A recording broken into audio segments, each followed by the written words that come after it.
Look up at the night sky on a clear evening, and you might spot a faint, fuzzy patch of light among the stars, a sight that seems almost dreamlike, almost unreal. What you're seeing isn't a single star or even a distant galaxy. It's one of the universe's most ancient and mysterious structures, a globular cluster. These dazzling, tightly packed cities of stars have hung in the darkness for billions of years, each one a relic from the earliest chapters of cosmic history. But behind their breathtaking beauty lies a trove of secrets so strange, they're rewriting the rules of astronomy as we know them, secrets that defy logic, upend theories, and challenge everything we thought we understood about how the universe works. For centuries, astronomers regarded these glittering star clusters as little more than celestial ornaments, beautiful but predictable. But the closer we look, the more we realize how wrong we were. We're talking about stars that shouldn't exist, movements that break the laws of physics, and structures so bizarre they hint at forces and phenomena science has yet to name.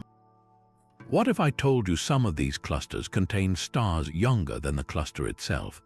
Or that a few seem to be hiding invisible, super-heavy objects right at their cores, objects that might be black holes unlike any we've ever imagined. These aren't just curiosities, they're cosmic anomalies that push the boundaries of what's possible. In this video, we're going to explore 30 of the strangest, most mind-bending discoveries ever made about globular clusters. We'll journey from their fiery origins in the early universe to the unsettling questions they raise about dark matter, stellar evolution, and even the ultimate fate of the cosmos.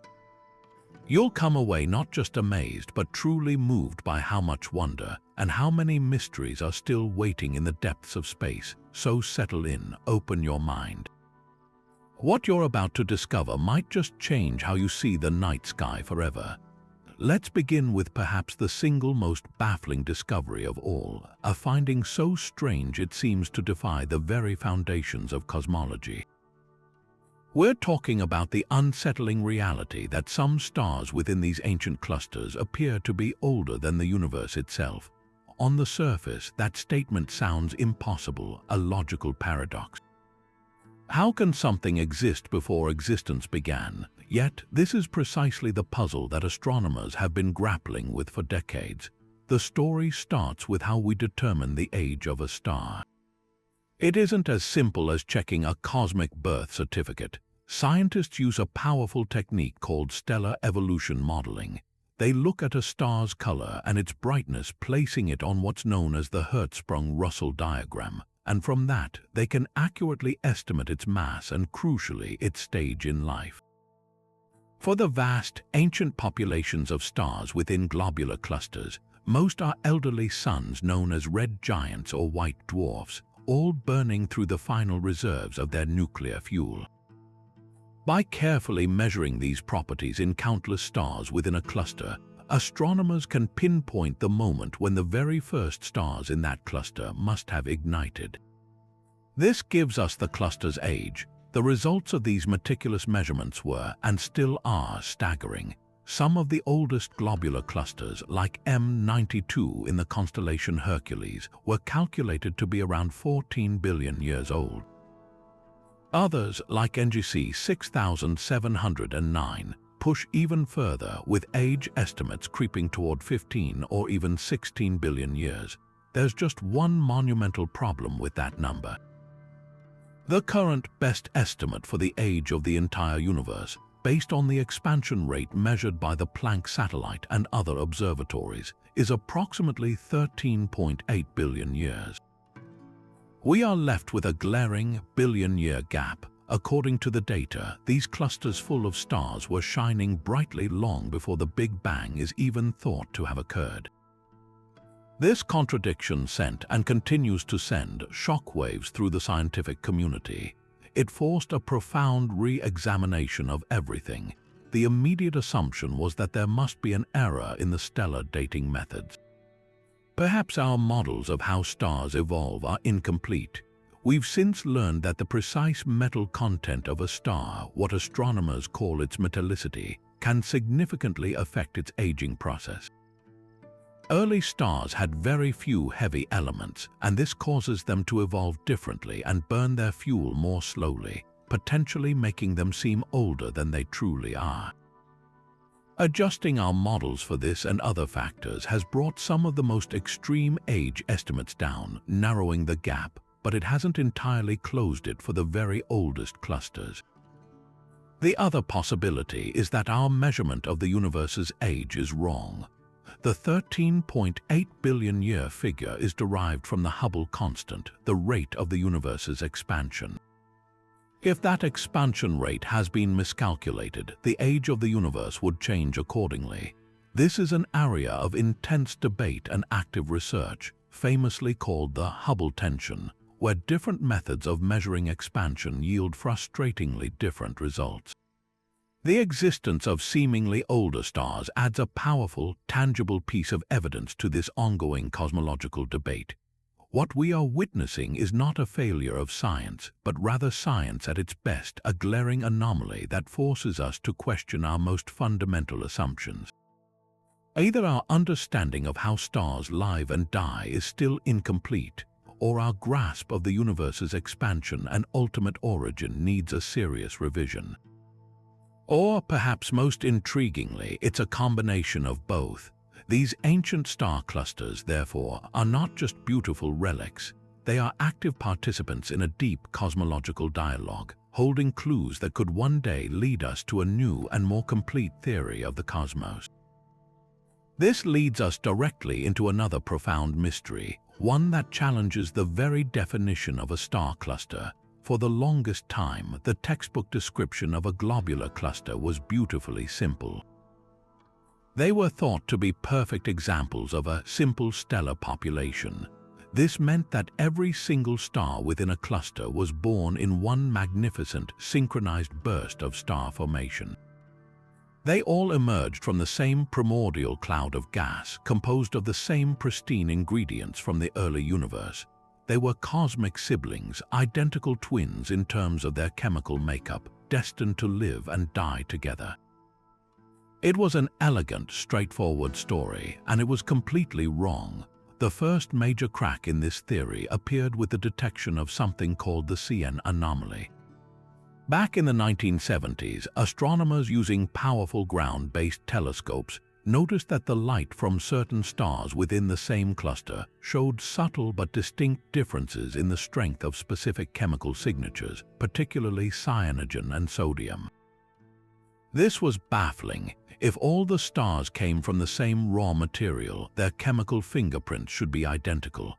It was as if a group of identical twins all had the same eye color except for a few who inexplicably had a different shade. The finding was so strange that many dismissed it as an observational error or an anomaly limited to just a few peculiar stars. But technology advanced, and with it came the Hubble Space Telescope and a new generation of immense ground-based observatories. They turned that crack into a chasm. When astronomers could finally analyze the light from individual stars within the dense hearts of these clusters with incredible precision, the truth was undeniable. What they found wasn't a minor anomaly, it was a revolution. They discovered that globular clusters are not simple at all. They contain multiple, distinct generations of stars, each with its own unique chemical signature. The first generation of stars, the true pioneers, formed from that original, pure cloud of gas. Their composition reflects the early universe, mostly hydrogen and helium with only trace amounts of heavier elements, which astronomers collectively call metals. But then, a second and sometimes even a third generation of stars appeared. These newer stars are polluted. They contain significantly higher amounts of certain elements like helium, nitrogen, sodium, and aluminum, while curiously showing lower amounts of others like carbon and oxygen. This is a critical clue. These specific elements are the ashes of nuclear fusion, the waste products that are forged and then expelled from the interiors of the most massive, short-lived stars. The first generation's giants had to live fast, die young. and spew their enriched remains back into the cluster's environment to provide the raw material for the next generation.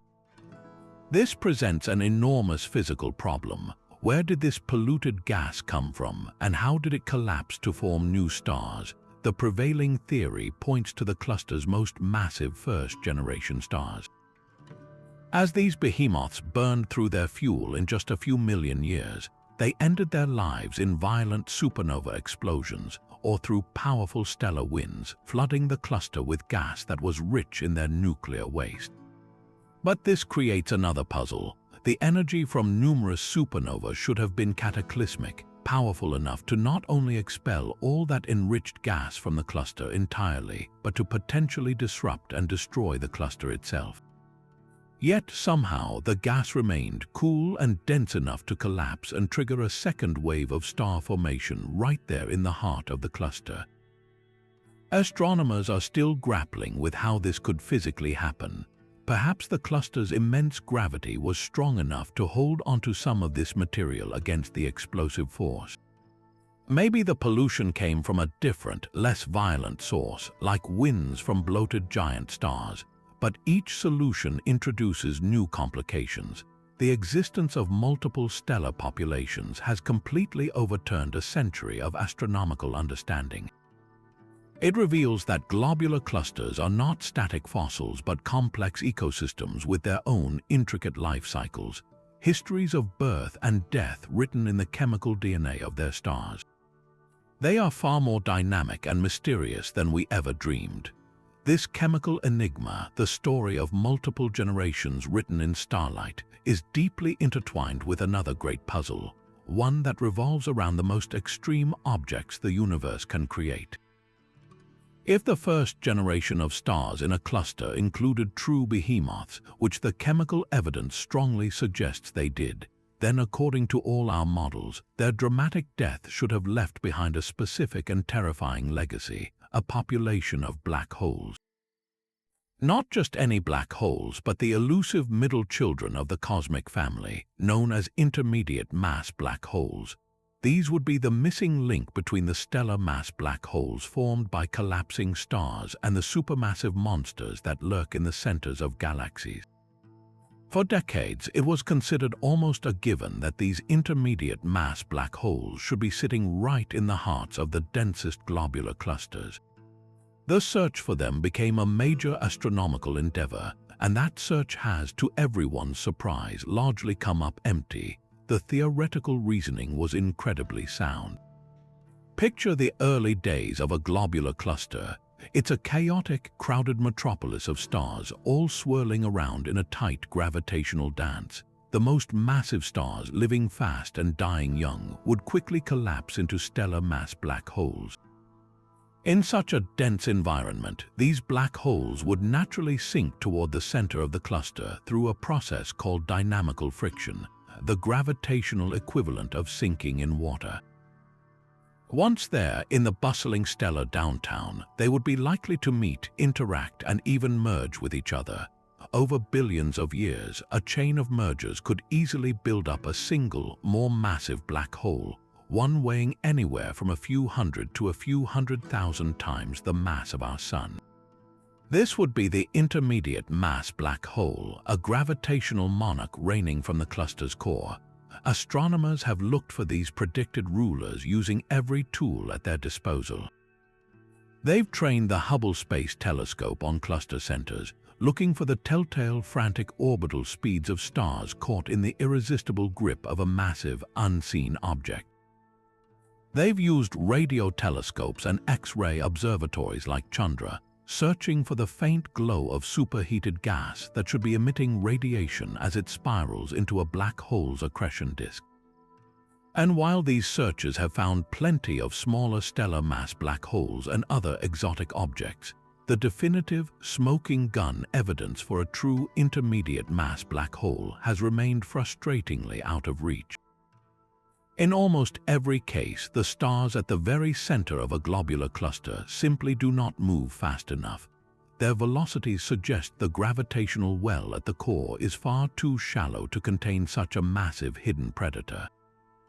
This consistent absence is a profound mystery. It forces us to ask a difficult question. If the conditions are so perfect for making them, where did all the intermediate mass black holes go? One compelling theory suggests that the very environment that creates them might also evict them. The early core of a globular cluster filled with freshly formed black holes could be a violently unstable place. When black holes interact, they don't just merge, they can also engage in a gravitational slingshot. A close encounter between 2 or 3 black holes can transfer immense energy, flinging one of them completely out of the cluster at tremendous speed, like a ball in a cosmic pinball machine. This process, called gravitational recoil, might have efficiently ejected nearly all the black holes from most clusters in their youth, leaving behind only a faint population of stellar mass remnants. Another possibility is that the gas required to grow a black hole to intermediate size was simply never there. While the second generation of stars needed some gas to form, it might have been too little, too diffuse, or too quickly used up to feed a growing black hole at the core. It might have been a meager snack rather than a full banquet, leaving the black holes perpetually stunted. The failure to find these objects is more than just a minor disappointment. It's a fundamental challenge to our models of dynamics and evolution within these dense stellar systems. It tells us that our story of how black holes form and interact in crowds is still missing crucial chapters. The empty thrones at the hearts of these ancient clusters are a silent testament to a history of violence and ejection that we are only just beginning to piece together. But if the predicted black holes are missing, their absence leaves room for other, equally bizarre inhabitants to take center stage. Among the elderly red and yellow stars that dominate these ancient clusters, astronomers have spotted brilliant, hot blue stars shining where they have absolutely no right to be. These are the blue-stragglers, and their very existence is a direct affront to everything we know about how stars age. In a globular cluster, all the stars were born at roughly the same time. The most massive stars, the blue giants, burn through their fuel in a cosmic blink, just a few million years before ending their lives in spectacular supernova. After billions of years, only the slower-burning, lower-mass stars remain, all steadily progressing through their life cycles together. They should all be old, cool, and red or white. So when we see a star that is hot, blue, and massive, a type of star that should have died off eons ago, it's like finding a living dinosaur wandering in a modern city.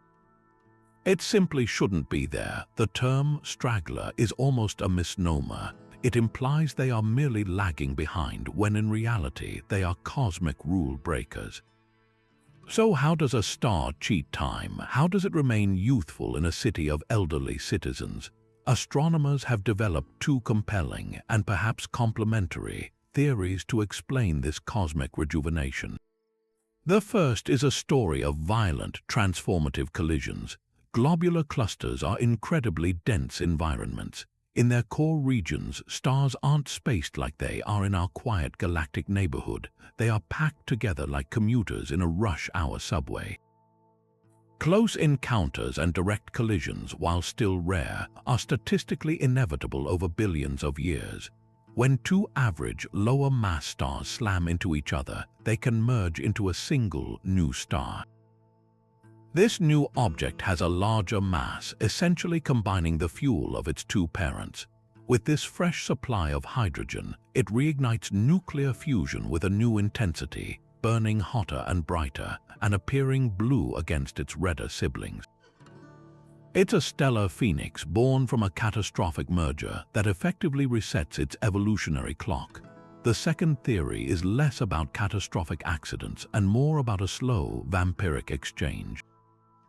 Many stars in the universe are not solitary but exist in binary systems, two stars locked in a mutual gravitational dance. In a globular cluster, these binaries are common. The theory suggests that a blue straggler could be the product of a cosmic parasite. In a close binary pair, one star might evolve faster, swelling into a red giant. If the two stars are close enough, the smaller, younger companion can begin to gravitationally pull material fresh hydrogen fuel off the surface of its bloated neighbor. This process, called mass transfer, feeds the smaller star, making it more massive, hotter, and bluer. The donor star is left stripped and diminished, while the recipient is rejuvenated, shining with stolen vitality. In some cases, the transfer can be so complete that the two stars eventually merge, creating a single massive blue star through a more gentle, drawn-out process than a sudden collision. The fascinating part is that we now have evidence supporting both ideas. Detailed observations from the Hubble Space Telescope have allowed astronomers to actually study individual blue stragglers. Some are found in the chaotic downtown cores of clusters where collisions are most likely, and they often appear to be single, massive stars, perfect products of a merger.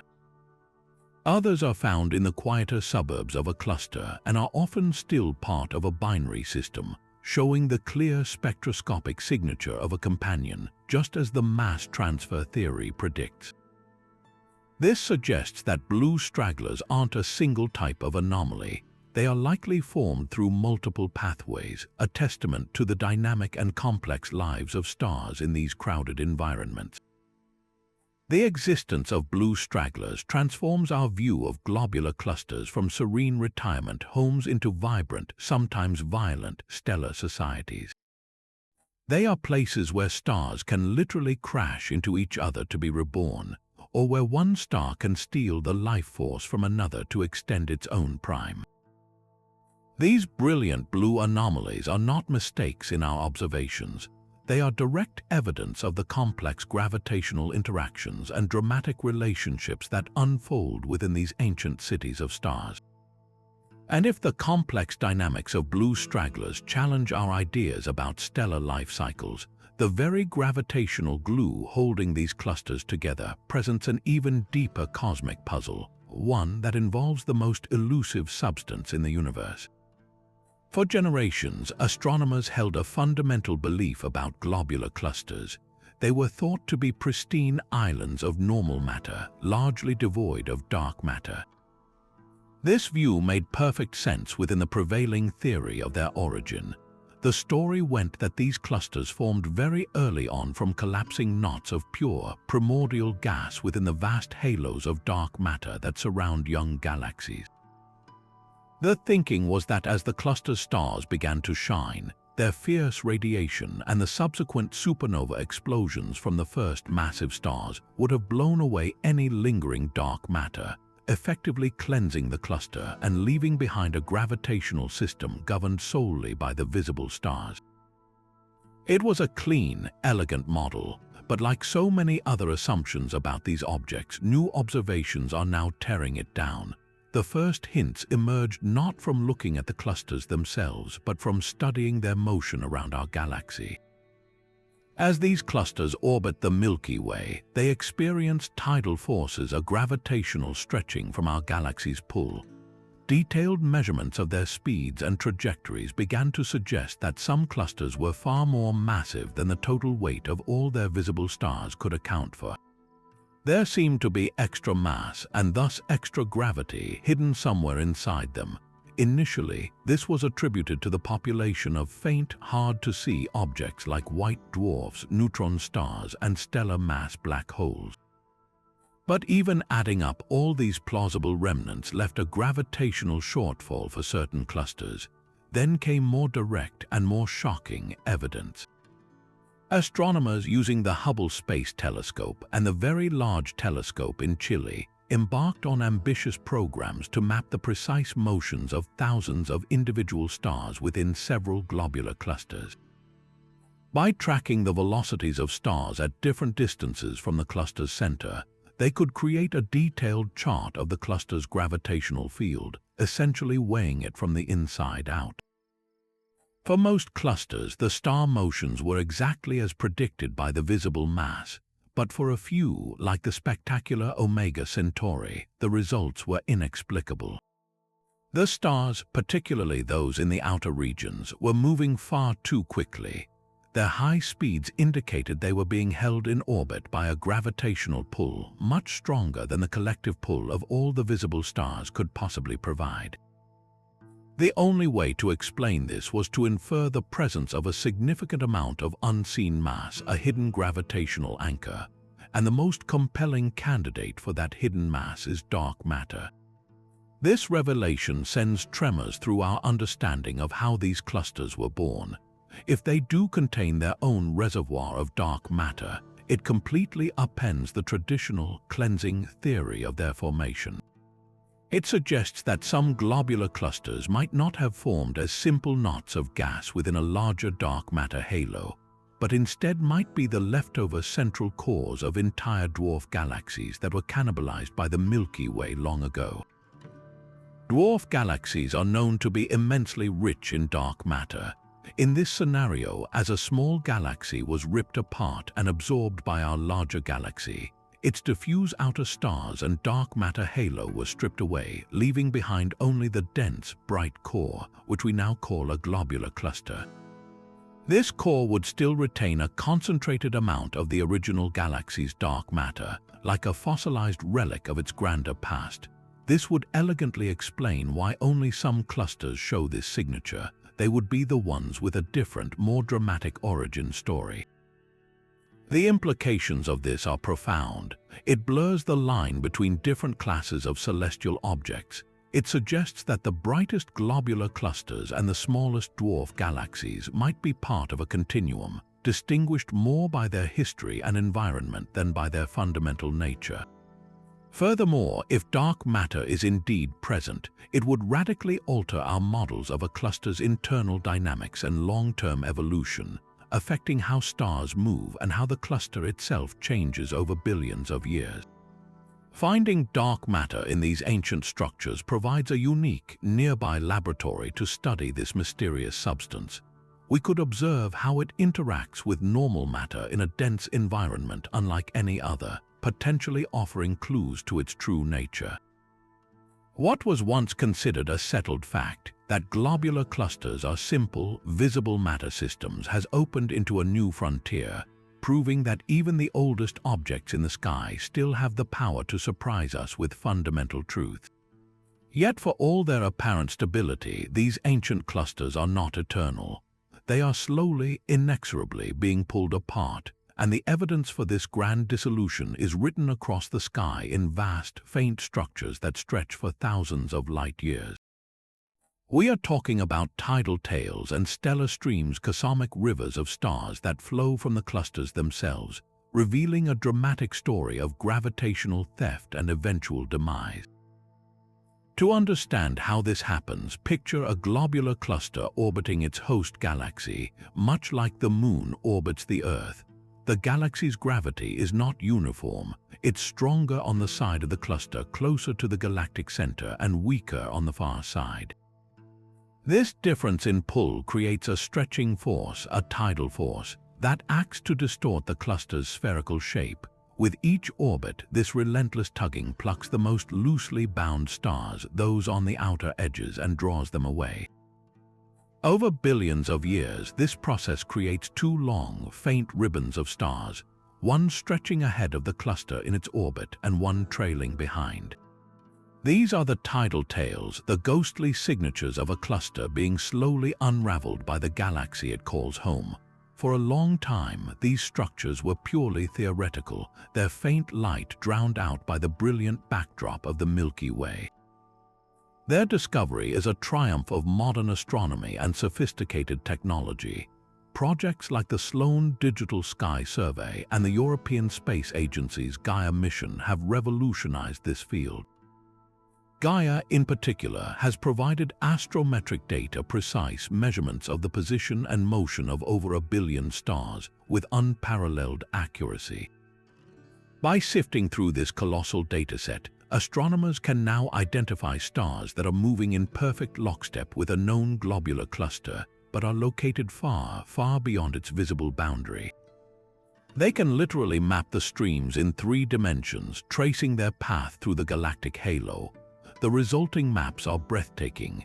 We now know that the iconic cluster Palomar 5 is associated with stellar streams that stretch over 20,000 light-years across the sky, a structure far larger and more magnificent than the cluster itself.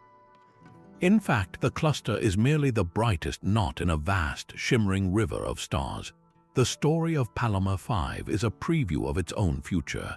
It is so loosely bound and has lost so much of its mass to these streams that it is likely to be completely dissolved within the next billion years, leaving behind only a delicate stellar stream as its final monument. These streams are far more than just pretty pictures. They are powerful forensic tools. The exact shape and density of a tidal stream hold a detailed record of the cluster's orbital history and the gravitational landscape it has traveled through. As a stream of stars weaves through the galaxy's halo, its path is subtly altered by the gravitational influence of dark matter clumps, other satellite galaxies, and even the irregular shape of the Milky Way's own dark matter halo. By reading these subtle distortions in the streams, astronomers can essentially use them as the most sensitive scales and probes available to map the distribution of dark matter throughout our galaxy. They reveal the invisible scaffolding of the cosmos itself. This process of tidal disruption confirms that globular clusters have a life cycle. They are born in the fervor of the early universe. They live for billions of years as dynamic stellar cities, and they eventually die, dissolving into the broader halo of their host galaxy. The stars themselves are immortalized, joining the vast population of galactic field stars. Our own Sun might very well be a refugee from a long-vanished globular cluster, its origins lost to time. The discovery of these immense tidal structures transforms our view of clusters from static islands into dynamic, evolving entities, caught in a slow-motion dance with their galaxy, a dance that will ultimately end with their graceful disintegration, contributing their ancient starlight to the future of the galaxy itself. And if the grand, slow-motion destruction of clusters by galactic tides reveals their ultimate fate, the intimate stories of individual stars within them hold surprises of their own. For decades, the very idea of planets existing in a globular cluster was considered a near impossibility. These are the most hostile neighborhoods in the galaxy for planet formation. Picture the environment, not the serene, spacious stellar nursery where our own solar system was born, but a chaotic urban center where stars are separated by mere light weeks instead of light years. In such a crowded metropolis, the gravitational pull from a passing star could easily rip a fledgling planet from its orbit, or tear a forming protoplanetary disk to shreds before it ever had a chance to coalesce. The constant stellar traffic would seem to be a death sentence for any planetary system. This logic was so compelling that for a long time, astronomers didn't even bother to look. They were planetary deserts, or so we thought. The first crack in this assumption came from a most unlikely place, a burned-out star. In the cluster Messier 4, a dense collection of stars in the constellation Scorpius, astronomers using the Hubble Space Telescope made a breathtaking discovery. They found a planet, but not one orbiting a sun-like star. This world was locked in a dance with a binary system, a pulsar and a white dwarf.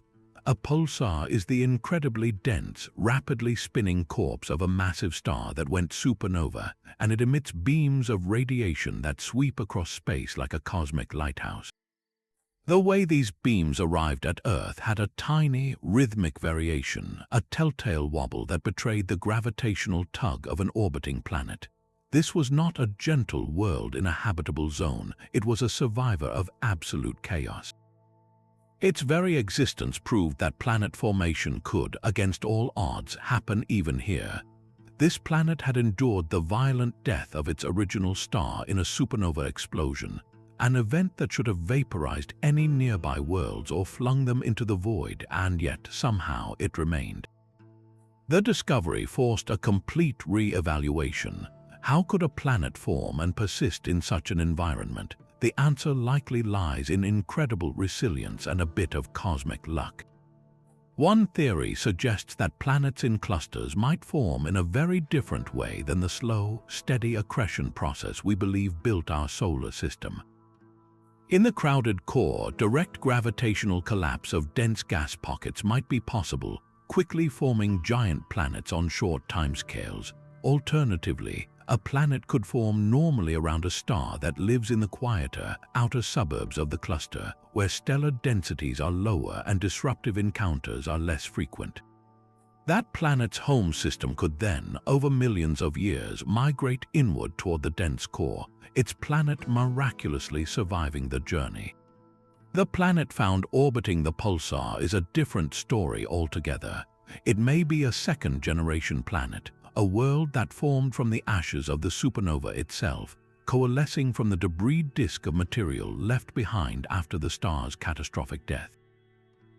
The search didn't stop with that one bizarre world. The Kepler Space Telescope, designed to hunt for planets by detecting the faint dimming of a star as a planet passes in front of it, also turned its gaze toward a globular cluster. While the search was immensely challenging due to the sheer number of stars in the field, it demonstrated that the hunt was viable. The real breakthrough will come with the next generation of telescopes, which will have the sensitivity to detect smaller, Earth-sized worlds in these environments. Finding such a planet would be revolutionary. It would mean that even in the oldest, most chaotic places in the galaxy, the basic ingredients for planet formation, dust, gas, and gravity, can still work their magic. It expands the cosmic real estate for potential life enormously, suggesting that planets and all the possibilities they hold are truly universal phenomena, capable of arising in even the most seemingly inhospitable corners of the universe. Yet if planets represent the potential for delicate construction in these chaotic environments, the clusters are also home to systems of pure, violent consumption. This brings us to one of the most extreme and energetic classes of objects found anywhere in the cosmos, the unusual X-ray binary systems that blaze from the hearts of these ancient star clusters. Their story is one of gravitational dominance and stolen futures, and their sheer abundance in clusters is a statistical anomaly that defies the odds of the wider galaxy. To understand what makes these systems so special, we first need to understand what an X-ray binary is. Imagine a cosmic dance between two profoundly mismatched partners. One is the remains of a dead star, either a neutron star, an object so dense a teaspoon of its material would weigh billions of tons, or a stellar mass black hole, a point of infinite gravity from which not even light can escape. Its partner is a living, ordinary star. They are locked in a close orbital embrace. If they are close enough, the immense gravitational pull of the dense remnant can begin to strip material directly from the outer atmosphere of its living companion. This stolen gas doesn't fall directly in. Instead, it spirals down toward the black hole or neutron star, forming a superheated, swirling disk of plasma known as an accretion disk. The friction within this disk is so tremendous that it heats the gas to temperatures of millions of degrees, causing it to glow not in visible light, but in incredibly energetic X-rays. From a distance, we see this as a brilliant, pulsing beacon of high-energy radiation. These systems are rare jewels in the general galactic field, but step inside a globular cluster and the rules change completely. Here, X-ray binaries are not rare at all. They are hundreds of times more common per unit of mass than they are in the rest of the Milky Way. For astronomers, this was a massive clue that something fundamentally different was happening within the dense environments of clusters. The reason for this overabundance lies in the unique social dynamics of these stellar cities. Out in the galactic field, the only way to form an X-ray binary is through the evolution of a pre-existing binary star system. Both stars are born together, and if one is massive enough to become a neutron star or black hole, and the supernova explosion that creates it doesn't kick the system apart, you might end up with an X-ray binary billions of years later. It's a fragile, unlikely process. Inside a globular cluster, there is a second, far more efficient path: dynamical formation. In the crowded core, stars are constantly engaging in gravitational interactions. A single neutron star or black hole, left alone after its formation, will slowly sink toward the center of the cluster. There, it has a very high chance of a close encounter with a normal star or, more likely, a pre-existing binary system. Through a complex gravitational dance, the black hole or neutron star can actually swap places with one of the stars in the binary, ejecting the original occupant and inserting itself into a new partnership. It's a form of cosmic partner theft called an exchange interaction, and it is incredibly effective at creating the tight pairs needed for mass transfer to begin.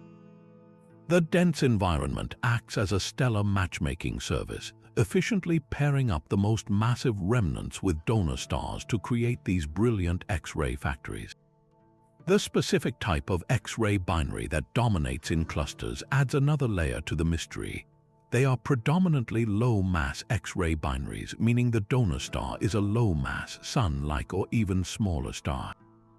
This is counterintuitive. You might expect a massive black hole to be paired with a massive star. But in the dynamical formation process, lower-mass stars are simply more numerous and more easily captured and controlled by the gravity of a black hole or neutron star. These systems have fascinating life cycles. They spend long periods in quiet dormancy where the accretion is minimal and they emit little radiation. Then they can suddenly erupt into outbursts, brightening by thousands of times in X-rays as a fresh wave of gas surges onto the remnant, creating a transient beacon that satellites diligently scan the skies to find. The abundance of these systems has provided astronomers with an invaluable natural laboratory. By studying them, we can census the population of stellar mass black holes within a cluster without ever directly seeing them. Their X-ray emissions provide a precise measure of the black hole's mass, and their behavior teaches us about the extreme physics of accretion and gravity operating at the very brink of a black hole's event horizon. These brilliant, violent systems are not merely cosmic oddities.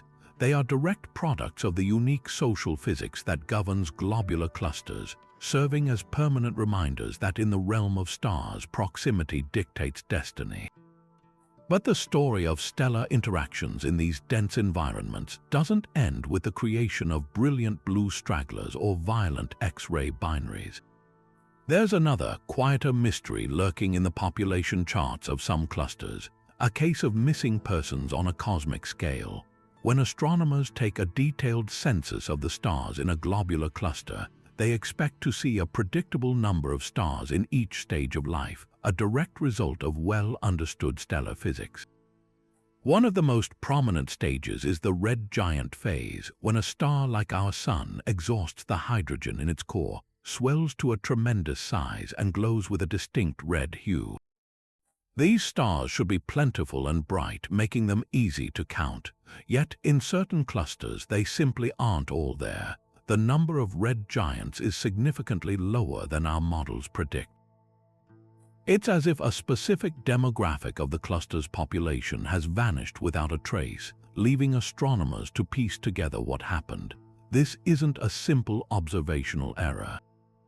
The missing red giants represent a genuine anomaly that points to something interfering with the standard, peaceful life cycle of these stars.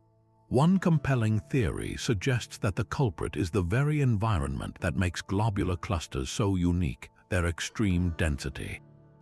In the crowded core, a red giant is a giant target. As it swells, its outer layers become tenuously bound by gravity, floating far from the star's core.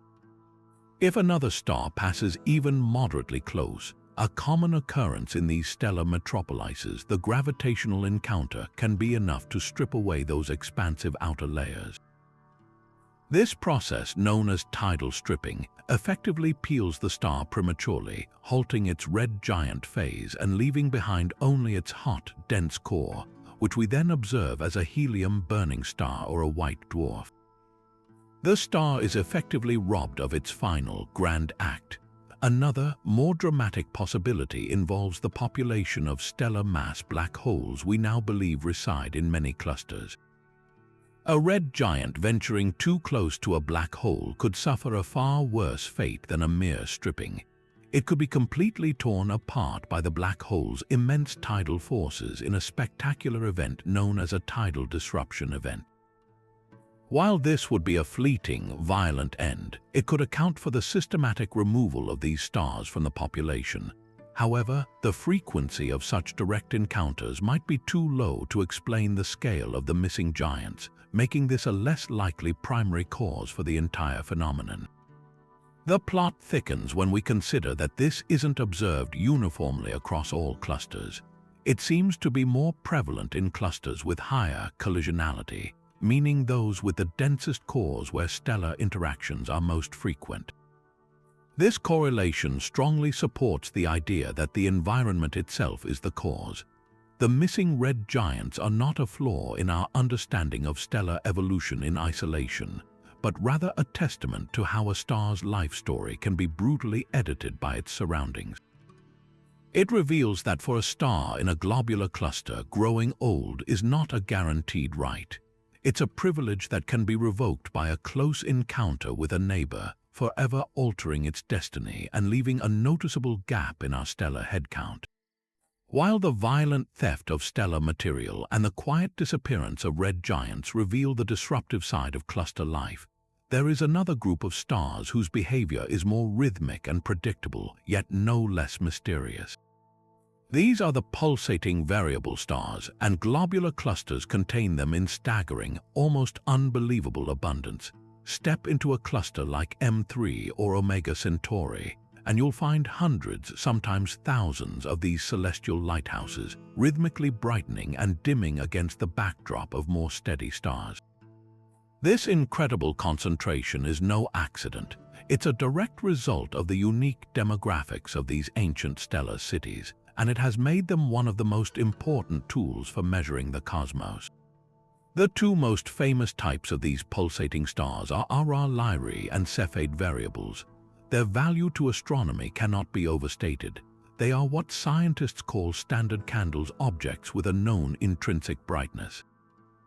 Here's how it works. Both types of stars pulsate with a very regular period, expanding and contracting over a cycle that can last from hours to weeks. Early in the 20th century, the brilliant astronomer Henrietta Swan Leavitt discovered a tight, direct relationship for Cepheids variables. The longer the period of pulsation, the higher the star's true, intrinsic luminosity. An Lyrae star, common in globular clusters, has a known average brightness that is remarkably consistent. This is the key. By measuring the period of the pulsation, astronomers can determine the star's true brightness. Then, by comparing that known true brightness to how dim the star appears from Earth, they can calculate its distance with incredible precision. It's like knowing the wattage of a light bulb. By seeing how faint it looks, you can tell exactly how far away it is. This method was used by Edwin Hubble to prove the universe was expanding and remains a fundamental rung on the cosmic distance ladder today. So why are clusters so packed with them? The answer lies in a specific and narrow stage of stellar evolution. Our Lyrae stars, in particular, are old, low-mass stars that have exhausted the hydrogen fuel in their cores and are now undergoing a brief, unstable phase where they burn helium. This phase occurs at a very specific location on the Hertzsprung-Russell diagram called the instability strip. In a globular cluster where nearly all the stars are the same ancient age and similar low mass, a huge number of them are evolving in lockstep. This means a vast population of stars is entering this unstable helium-burning phase at roughly the same time, creating a perfect natural laboratory filled with identical pulsating beacons. It's a demographic phenomenon. The cluster's uniform age means a significant portion of its stars are simultaneously going through this specific life stage, making them appear overabundant compared to the more mixed-age population of the galactic field. However, this very abundance has also revealed a curious puzzle, often called the missing companion problem. In the wider galaxy, many stars, especially massive ones like classical Cepheids, are found in binary systems. Yet within the tight confines of a globular cluster, the pulsating variables we observe are overwhelmingly solitary. Where are their partners? The leading theory once again points to the chaotic cluster environment. The same dynamical interactions that create X-ray binaries and blue-stragglers are likely responsible for breaking apart the binary systems that might have once housed these variable stars. A close gravitational encounter with another star could easily disrupt a binary pair, ejecting one star and leaving the other, in this case the variable star, as a single. The cluster's dense social environment seems to preferentially strip stars of their companions, leaving behind a population of isolated pulsators. Studying these stars within clusters has also led to refinements in our cosmic yardstick. Astronomers have found that the presence of different elements, particularly the amount of helium, can slightly shift the period-luminosity relationship. Because globular clusters have complex chemical compositions with multiple populations, this means a Cepheid in one part of a cluster might pulsate with a slightly different period than an identical star in another part with different chemistry. By studying hundreds of these variables within a single cluster, where the distance is the same for all of them, astronomers can calibrate and fine-tune the period-luminosity relationship, accounting for these chemical effects. This turns each cluster into a high-precision calibration workshop, ensuring our measurements of the most distant galaxies in the universe are as accurate as possible. These rhythmic, pulsating stars are therefore far more than just a curious spectacle. They are the meticulous timekeepers and cartographers of the cosmos, their steady light providing the foundation for our map of the universe. Yet this intricate dance of stellar life, death, and rebirth, which we see written in the chemistry of second-generation stars, presents its own set of bizarre and specific clues. If the first-generation stars polluted the cluster with their nuclear waste, we should be able to predict exactly which elements would be enhanced and which would be depleted based on our well-established models of nuclear fusion. But when astronomers began reading this chemical story in detail, they found a narrative that was deeply strange, filled with puzzling contradictions that point to processes we still don't fully understand. The specific chemical signatures they found are unlike anything we see in stars born in isolation. The anomalies primarily involve a group of elements that astronomers call the light elements. In a typical star like our Sun, you expect to find certain predictable ratios. For instance, oxygen and sodium are not elements you would normally associate with each other. They are produced in different types of stars and at different burning stages. But inside globular clusters, the story is turned completely upside down. Stars from the second generation show a shocking anti-correlation. Where you find stars with high levels of sodium and aluminum, you consistently find them to have very low levels of oxygen and magnesium. This is the complete opposite of what standard nucleosynthesis models predict. It's as if someone took the periodic table and decided to rewrite the rules for how these elements are made and distributed. To understand why this is so baffling, we need to peek into the heart of a star. Oxygen and magnesium are known as alpha elements. They are primarily forged in the immense furnaces of massive stars and then scattered into space during violent supernova explosions. Sodium and aluminum, on the other hand, are not typical primary products. They are what scientists call secondary elements. They are created in a different way, through a process that involves adding protons to pre-existing seed nuclei. The most likely factory for these elements is not in the very center of a massive star, but in a surrounding shell at very specific temperatures.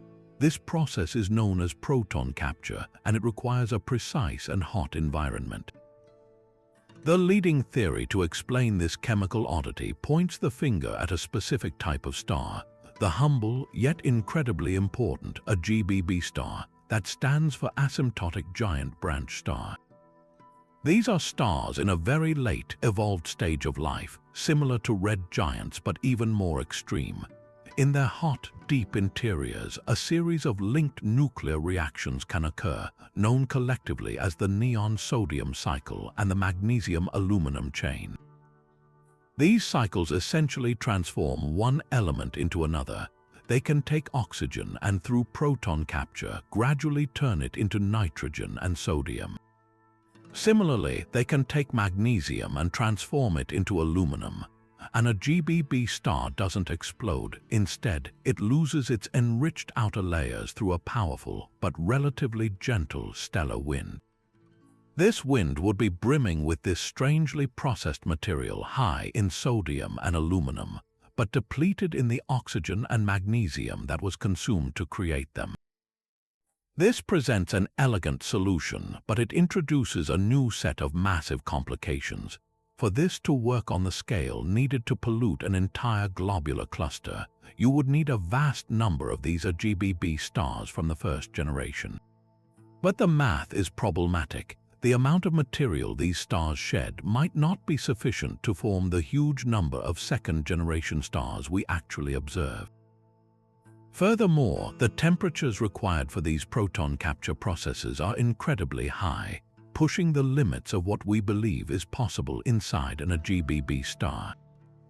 Some astrophysicists have proposed that the real culprits might be even more massive rogue stars from the first generation, objects that spun so rapidly they mixed their internal fuels in unusual ways, or perhaps a population of supermassive stars that have never been directly observed. The strange chemical abundances are a clear message from the past, but we are still learning the language needed to translate it fully. They stand as a permanent challenge, reminding us that the elements we are made of were forged in processes more complex and mysterious than we ever imagined. And just as we're deciphering the chemical messages written in starlight, astronomers have stumbled upon an entirely different kind of cosmic signal, one so powerful and mysterious that its possible connection to globular clusters has sent shockwaves through the astrophysics community. This brings us to one of the most electrifying modern mysteries, the potential link between these ancient star clusters and the enigmas known as fast radio bursts, or FRB. Imagine a flash of radio energy so intense that it can outshine an entire galaxy, yet one that lasts for less than the blink of an eye, a fleeting burst of power that appears without warning from the depths of space and then vanishes just as quickly. For over a decade, the origin of these bizarre events has been one of astronomy's most sought-after prizes, with theories ranging from colliding neutron stars to alien civilizations. But recent observations have pointed the finger squarely at an environment we've been studying all along, the dense, dynamic hearts of globular clusters. The story of this connection begins with a landmark discovery in 2020. Astronomers using the giant Arecibo radio telescope in Puerto Rico before its tragic collapse managed to pinpoint the location of a repeating FRB, one that flashed not just once but multiple times from the same spot. This in itself was a major breakthrough, as most FRBs are one-off events, making them nearly impossible to trace. When they trained optical telescopes on that exact patch of sky, they found something astonishing. The bursts were coming from a globular cluster orbiting a distant galaxy. This was completely unexpected. Globular clusters, with their ancient stellar populations, were considered some of the least likely places in the universe to produce such a phenomenally energetic millisecond duration event. It was like finding a jet engine in a museum. The two things simply didn't belong together. The plot thickened with a second, similar discovery. Another repeating FRB was traced back to a globular cluster in a different galaxy, cementing the pattern. This was no fluke. Something inside these dense stellar cities was capable of producing these incredible bursts of energy. The immediate suspect, given the environment, was a specific type of neutron star called a magnetar. Magnetars are the universe's ultimate magnets, neutron stars with magnetic fields so unimaginably strong that they could wipe a credit card clean from halfway across the Milky Way. Occasionally, these objects can experience starquakes, massive ruptures in their solid crust that release titanic amounts of energy in the form of gamma rays and radio waves. A magnetar flare is one of the few events powerful enough to explain the sheer intensity of an FRB. But this leads to a deeper question: why would magnetars be so common in globular clusters? The answer circles back to the very dynamics that make these clusters so special. Their extreme density is a breeding ground for the stellar interactions that can create such exotic objects. A magnetar is thought to form from a very massive, rapidly spinning progenitor star. In the crowded core of a globular cluster, the frequent gravitational encounters could spin stars up to incredible speeds or catalyze the formation of these unusual neutron stars through stellar mergers. Furthermore, the same dynamical processes that efficiently pair neutron stars into binary systems to create X-ray binaries could also be providing a mechanism to repeatedly feed and trigger a magnetar, explaining why some of these FRBs are repeaters. The cluster environment doesn't just host the magnetar, it might actively create and sustain the conditions that allow it to unleash its furious bursts. This emerging connection is reshaping our understanding of both phenomena. It suggests that globular clusters, these relics of the early universe, are not just passive collections of old stars but can be factories for some of the most extreme and transient events in the modern cosmos. Each time an FRB is traced back to a globular cluster, it provides a crucial new data point, helping us to unravel the physics behind these brilliant flashes and simultaneously revealing a new, violent side to the life of these ancient stellar cities. And if the fleeting brilliance of fast radio bursts represents one form of high-energy signal from these clusters, a far more profound and literal shaking of the cosmos is also being manufactured in their hearts, a phenomenon that has opened an entirely new window on the universe. We are talking about gravitational waves, the ripples in the very fabric of spacetime itself, first predicted by Einstein a century ago and only directly detected in this millennium. The incredible denseness of globular clusters makes them perfect cosmic crucibles for forging the most violent and energetic events we can observe, the mergers of binary black holes. In fact, many of the mysterious collisions detected by the LIGO and Virgo observatories likely have their origins in these ancient stellar metropolises. To grasp why clusters are such efficient black hole matchmakers, we need to revisit their unique social dynamics. Out in the general galactic field, stars are so widely spaced that close encounters are exceptionally rare. For two black holes to find each other, form a binary pair, and eventually spiral inward to merge, the process is slow and relies heavily on chance. But inside a globular cluster, the rules of celestial society are completely rewritten. With hundreds of thousands of stars packed into a relatively tiny volume, gravitational interactions are not just common, they are a fundamental part of daily life. This environment acts like an ultra-efficient gravitational dating service for the most massive objects. The process begins when the first generation of massive stars live out their short, brilliant lives and collapse into stellar mass black holes. Through a phenomenon called dynamical friction, these incredibly dense objects naturally sink toward the very center of the cluster, congregating in a kind of exclusive gravitational underworld. Here in the crowded core, a complex dance unfolds. A single black hole might have a close encounter with a binary star system. Through a gravitational slingshot maneuver, it can kick out the lighter star and insert itself into the binary, creating a new pair of black holes. Alternatively, two single black holes drawn together by their immense gravity can form a binary pair directly. Once bound together, they begin a long, slow orbital dance. Their journey toward a cataclysmic merger is a story of energy loss. As the black holes orbit each other, they radiate energy away in the form of gravitational waves. This loss of energy causes their orbits to gradually decay, pulling them closer and closer together over hundreds of millions of years. their orbital speed increases and the frequency of the gravitational waves they emit rises into a detectable range. Finally, in a fraction of a second, they collide, merging into a single, more massive black hole and releasing a stupendous burst of gravitational wave energy, a signal that can travel across billions of light years to be sensed by our incredibly delicate instruments on Earth. The properties of the black holes that emerge from these cluster mergers can be distinctly different from those formed in isolated regions of a galaxy. The dynamical pairing process is random and chaotic, meaning the black holes that find each other can have very different masses and spins that are misaligned. This creates a unique fingerprint in the gravitational wave signal. When LIGO and Virgo detect a merger, they can analyze the waveform to deduce the masses and spins of the colliding objects. Several of the events they've recorded show signs of these so-called second-generation black holes, products of previous mergers or pairs with wildly mismatched masses and random spin orientations. These are the telltale signs of a dynamical formation channel, strongly pointing to a dense environment like a globular cluster as the birthplace for the binary. This revelation has profound implications. It means these ancient structures, once thought to be simple and predictable, are active players in shaping the cosmic population of black holes.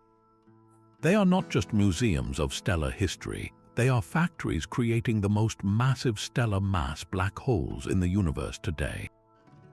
Each merger detected is a direct message from the heart of a globular cluster, a silent testament to the violent and dynamic processes that have been unfolding there for billions of years, reminding us that even the oldest corners of the universe are still actively forging its most extreme events. Yet despite this history of eviction, the story may not be over. The hunt for intermediate mass black holes has taken a dramatic turn in recent years as newer, more sensitive observations have begun to uncover compelling, if still controversial, candidates that suggest a few of these gravitational monarchs might have held onto their thrones after all. The search has moved beyond simply watching stars and now employs a sophisticated array of tools, from precision radio astronomy to the detection of brilliant, fleeting flares, and the evidence they are uncovering is forcing us to reconsider the fate of these elusive giants. One of the most powerful methods in this modern hunt is kinematic modeling. Astronomers use the world's most powerful telescopes, like the Hubble Space Telescope and the adaptive optics systems on giant ground-based observatories, to track the precise movements of hundreds of individual stars in a cluster's core. They are not just looking for high speeds, but for the specific pattern of motion that betrays the presence of a central, massive anchor. The stars should orbit faster the closer they are to the center, following the strict rules of Kepler's laws, just like planets speeding up as they approach the Sun. In the cluster 47 Tucani, careful analysis of the frantic dance of stars at its very heart initially suggested the gravitational pull could be explained by a collection of stellar remnants. But more recent, even more precise studies have hinted that there might still be a central dark mass lurking there, perhaps a black hole of several thousand solar masses, a true intermediate mass candidate. Perhaps the most famous and compelling case is the magnificent Omega Centauri, the largest globular cluster in our galaxy. For years, it was a prime suspect for hosting a central black hole due to its sheer size and mass, which blur the line between a cluster and a stripped dwarf galaxy. Kinematic studies there have revealed a fascinating clue. Stars in the very center are moving so fast that they should have flown away long ago unless something incredibly massive, weighing in at around 40,000 suns, is holding them there. The measured velocities create a steep spike in the center of the cluster's gravitational map, a spike that points directly toward a concentrated dark mass.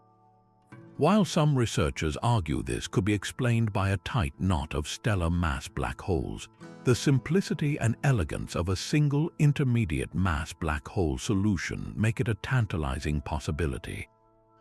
Beyond starlight, astronomers have also turned their ears to the radio sky. A dormant black hole itself is silent, but if it can pull in even a tiny amount of gas from its environment, that material will heat up as it spirals inward and emit a faint whisper of radio waves. Using the unparalleled resolving power of the Event Horizon Telescope collaboration, the same network that produced the first image of a black hole, scientists have recently trained their sights on other targets. In the cluster M15, they found a faint but distinct point source of radio emission sitting right at the dynamical center. This radio glow is exactly what theorists predict for a black hole that is accreting or feeding at a very low level. It's not the brilliant flare of an active galactic nucleus, but the quiet, steady hum of a dormant giant slowly consuming the wispy interstellar medium around it. This radio signature, coupled with the stellar motions, forms a powerful one-two punch of evidence. The debate is far from settled. Skeptics rightly point out that a dense concentration of neutron stars or stellar mass black holes could, through their combined gravity, mimic the signals we attribute to a single massive object.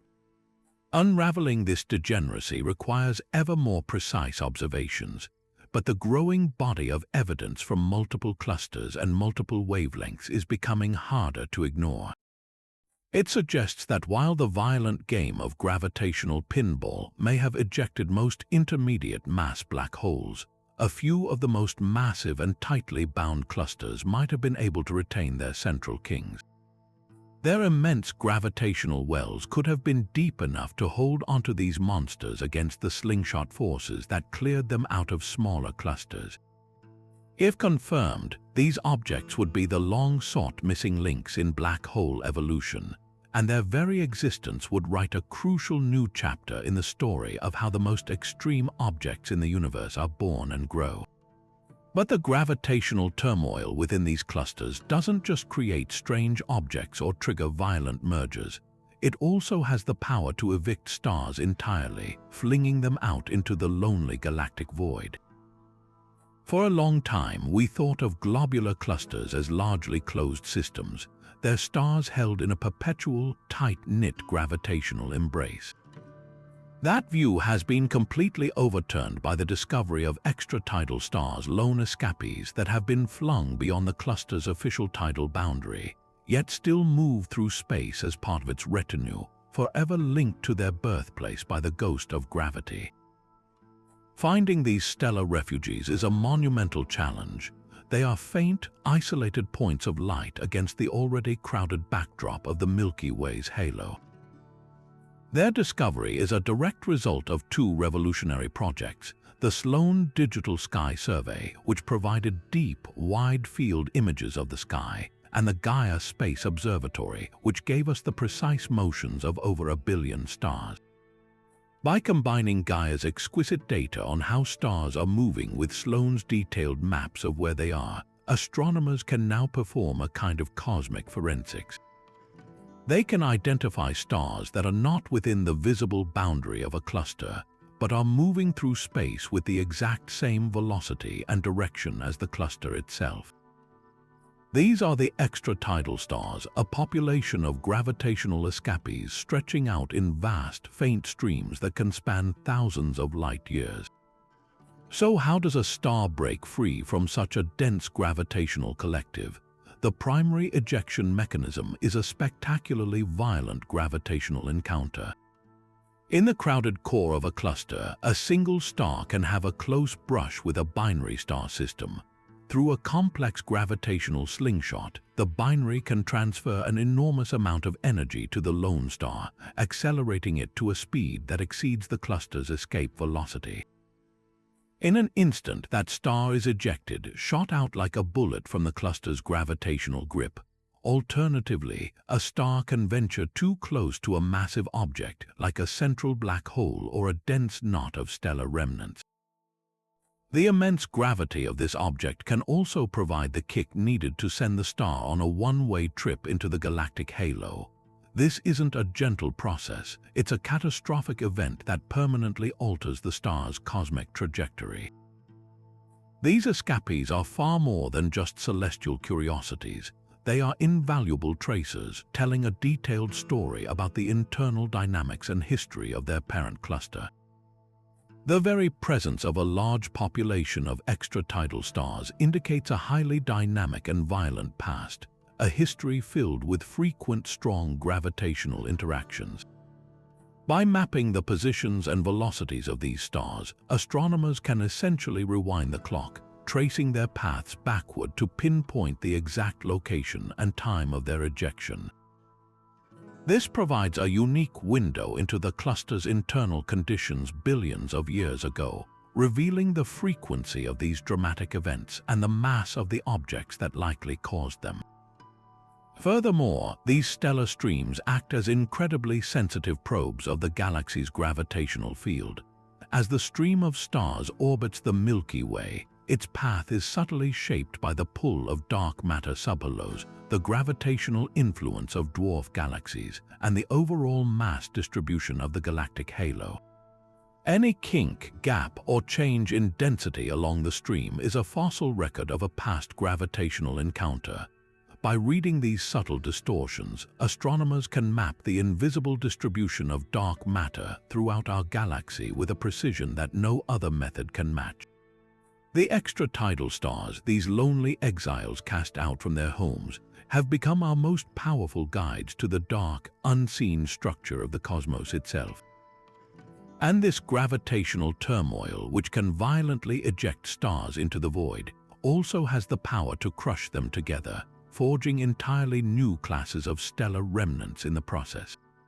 One of the most startling results of this cosmic pressure cooker is the discovery of white dwarfs of an impossible heft stellar corpses, so massive they defy the standard pathways of stellar death and force us to reconsider the limits of stellar evolution itself. A white dwarf is the final, glowing ember of a star like our Sun.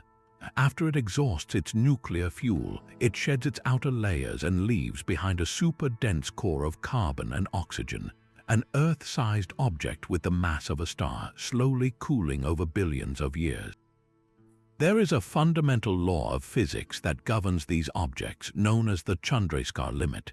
This is the absolute maximum mass a white dwarf can have before it can no longer support its own weight through electron degeneracy pressure. Exceed this limit of about 1.4 times the mass of our Sun, and the white dwarf will collapse further in a cataclysmic explosion, becoming either a neutron star or a black hole. In the quiet isolation of our galactic neighborhood, white dwarfs are almost always found well below this limit, but inside globular clusters, astronomers have found a significant population of them pushing right up against it, and in some controversial cases perhaps even nudging beyond it. Finding such massive white dwarfs was a tremendous surprise. How could they get so heavy? A single, typical low-mass star simply doesn't have enough material in its core to create a white dwarf that approaches the Chandrasekhar limit on its own. The answer, once again, lies in the social dynamics of the cluster environment. The primary factor for these supermassive dwarfs is thought to be stellar collisions and mergers. In the dense core, two lower-mass white dwarfs, themselves the products of normal stellar evolution, can be gravitationally drawn into a binary pair. As they orbit, they radiate energy away in the form of gravitational waves, causing their orbits to slowly decay. Over hundreds of millions of years, they spiral closer and closer until they finally merge. If their combined mass is below the Chandrasekhar limit, this merger creates a single, more massive white dwarf, rejuvenated and heated by the violent collision.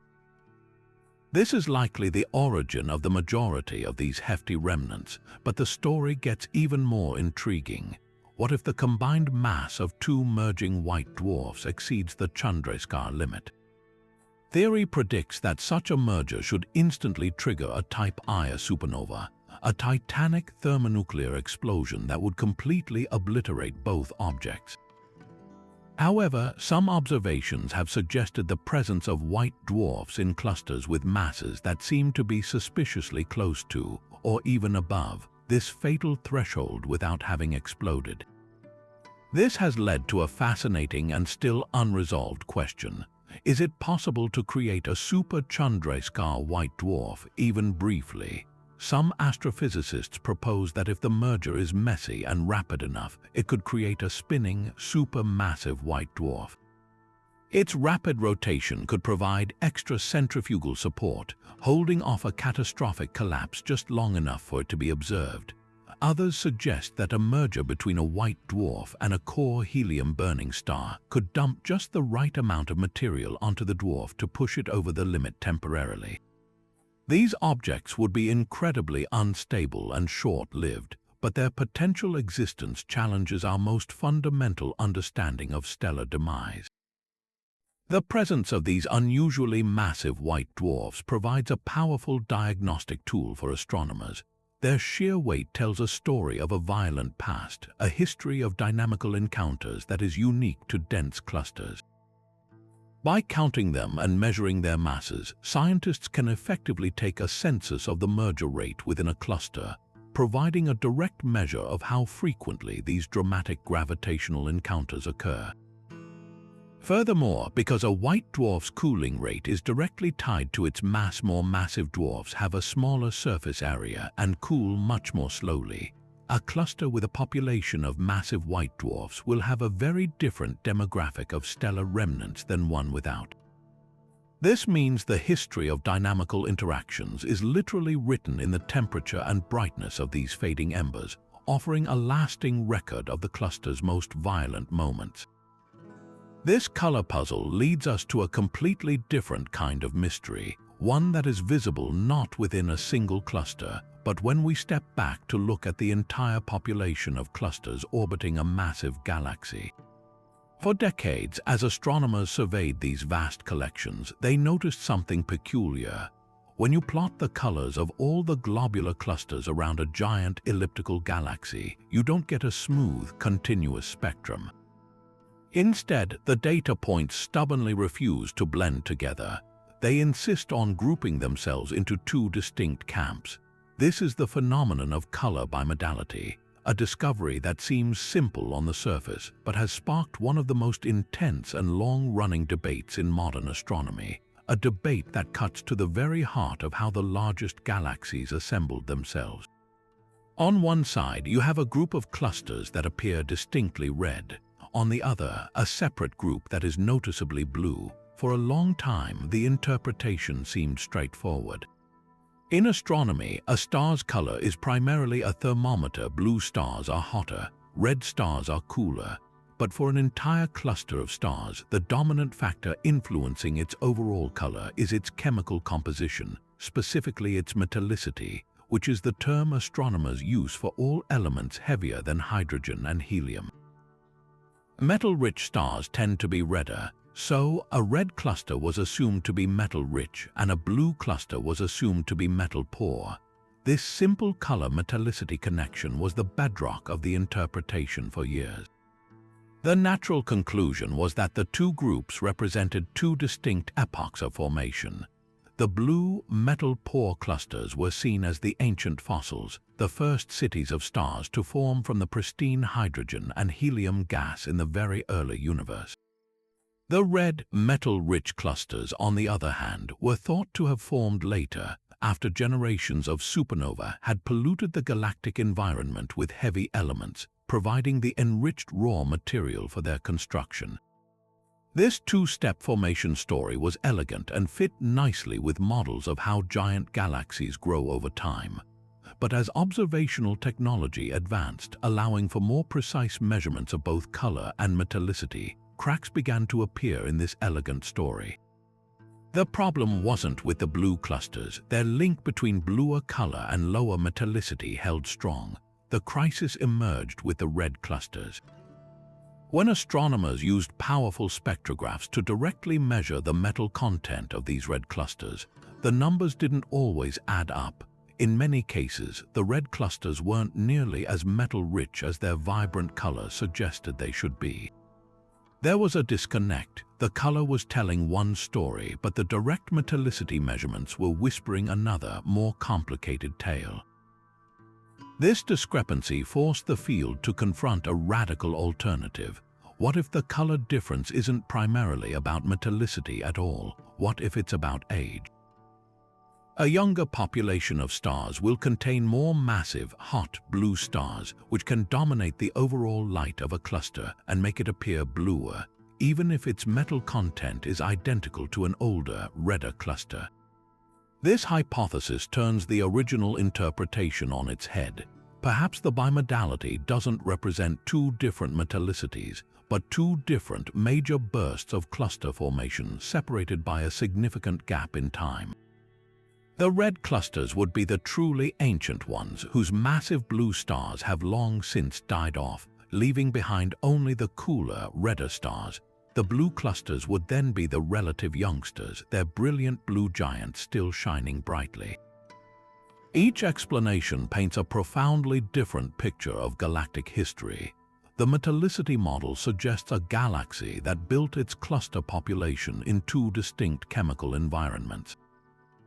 The age model suggests a galaxy that had two major episodic epochs of cluster creation, with a long quiet period in between. The debate is far from settled, and the most likely answer probably lies in a complex combination of both factors, with the exact mix varying from galaxy to galaxy. This ongoing scientific detective story demonstrates that even a simple observation, like sorting things by color, can unravel into a deep and contentious mystery, forcing us to question our most basic assumptions about how the universe's largest structures tell their life stories. This blurring of cosmic categories leads us directly to another enigmatic discovery, one that forces us to question what we even mean by the words cluster or galaxy. For decades, astronomers sorted celestial objects into tidy boxes. There were star clusters, relatively small and dense collections of stars, and there were galaxies, vast islands of stars, gas and dark matter. But what if an object existed that defied this simple classification? This is precisely the puzzle presented by a strange and relatively new class of objects known as ultra-compact dwarf galaxies, or UCT, whose existence is deeply intertwined with the story of globular clusters.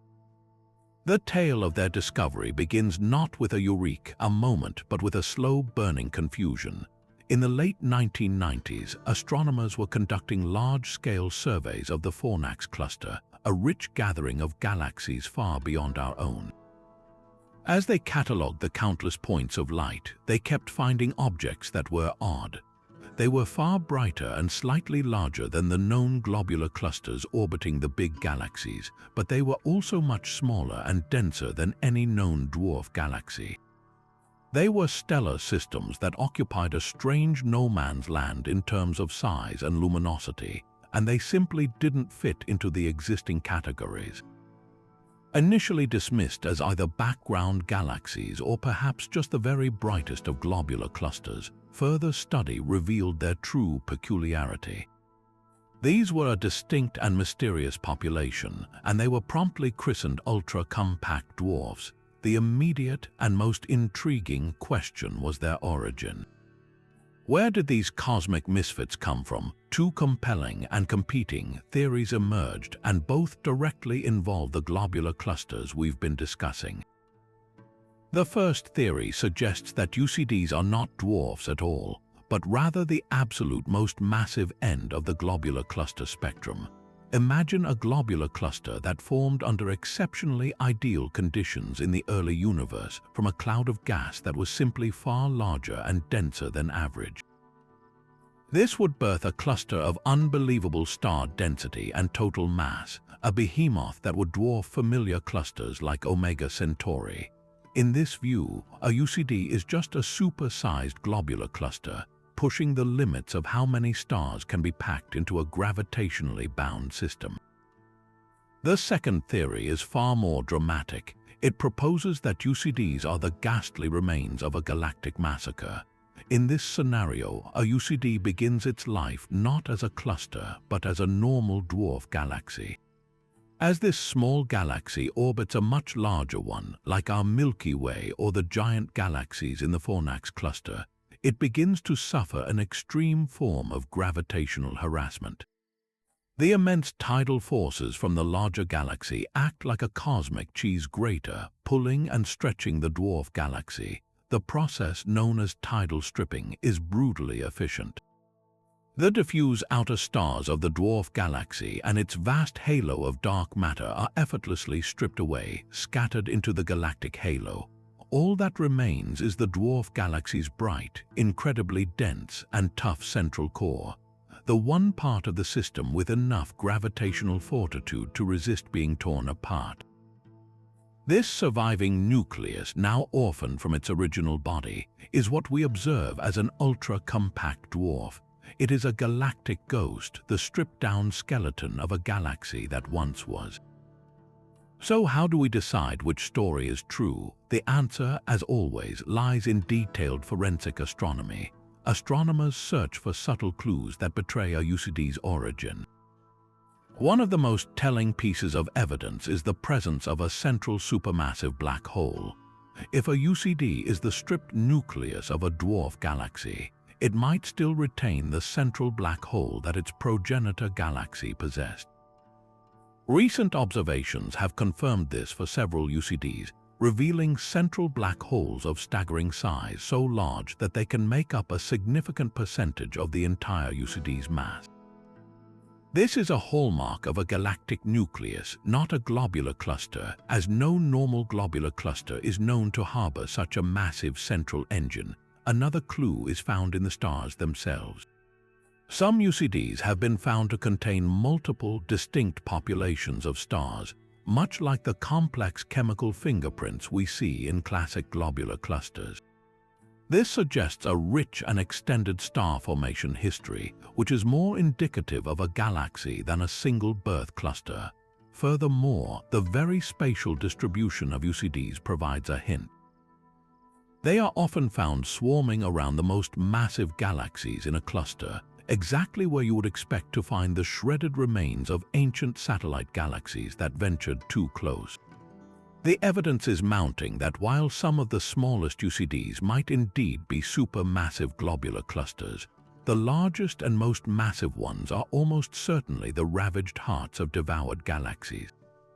This discovery forever links the fate of globular clusters to the grand, hierarchical process of galaxy formation, revealing that the line between a large cluster and a small galaxy is far more porous and fascinating than we ever imagined.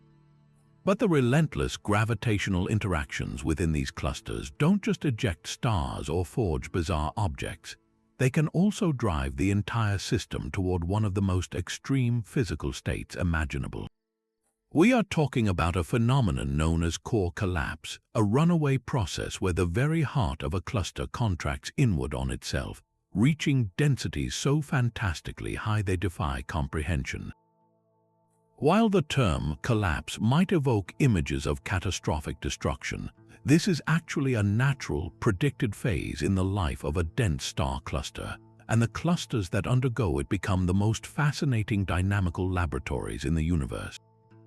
To understand how core collapse happens, we need to think of a globular cluster not as a static sculpture, but as a dynamic, breathing system constantly seeking a state of equilibrium. The stars within it are like molecules in a gas buzzing around with different energies. Through a process known as two-body relaxation, stars are constantly exchanging energy through their mutual gravitational tugs. This is a slow, statistical game. Over billions of years, these countless tiny interactions have a profound net effect. They push the cluster toward a state where the energy is evenly distributed. The high-energy stars slowly gain even more energy, while the low-energy stars lose what little they have. The high-energy stars, now moving faster, migrate to the outer halo of the cluster, expanding its outer regions. The low-energy stars, now moving slower, sink helplessly toward the center. This is the engine of core collapse, a gravitational sorting mechanism that drains energy from the core and pumps it into the halo. The core, starved of kinetic energy, can no longer support itself against its own immense gravity, and it begins to contract violently. The numbers involved are staggering. In a typical globular cluster, the average distance between stars might be about 1 light-year.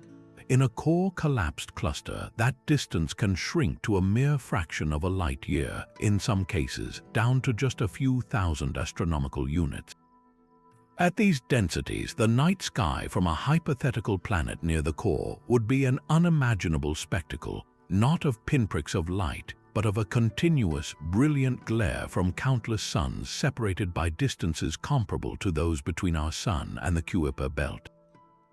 This isn't just a theoretical concept, we observe these states directly. Famous examples include the clusters M15 in Pegasus, M30 in Capricornus, and M70 in Sagittarius, all of which show the telltale, incredibly sharp peak of light at their centers that signals a core that has catastrophically contracted.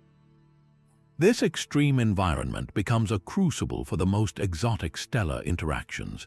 The probability of close encounters, stellar collisions, and the formation of binary systems skyrockets. This is where blue stragglers are likely born from direct mergers, and where binary black holes can be efficiently forged through dynamical capture. The core becomes so dense that it may actually serve as its own solution to the collapse. The very process of creating tight binary systems can act as a kind of gravitational energy source. When a hard binary is formed, a pair of stars bound very tightly together, it acts like a portable battery of gravitational energy. A third star interacting with this binary can receive a gravitational slingshot, gaining a huge burst of energy and being ejected from the core at high speed.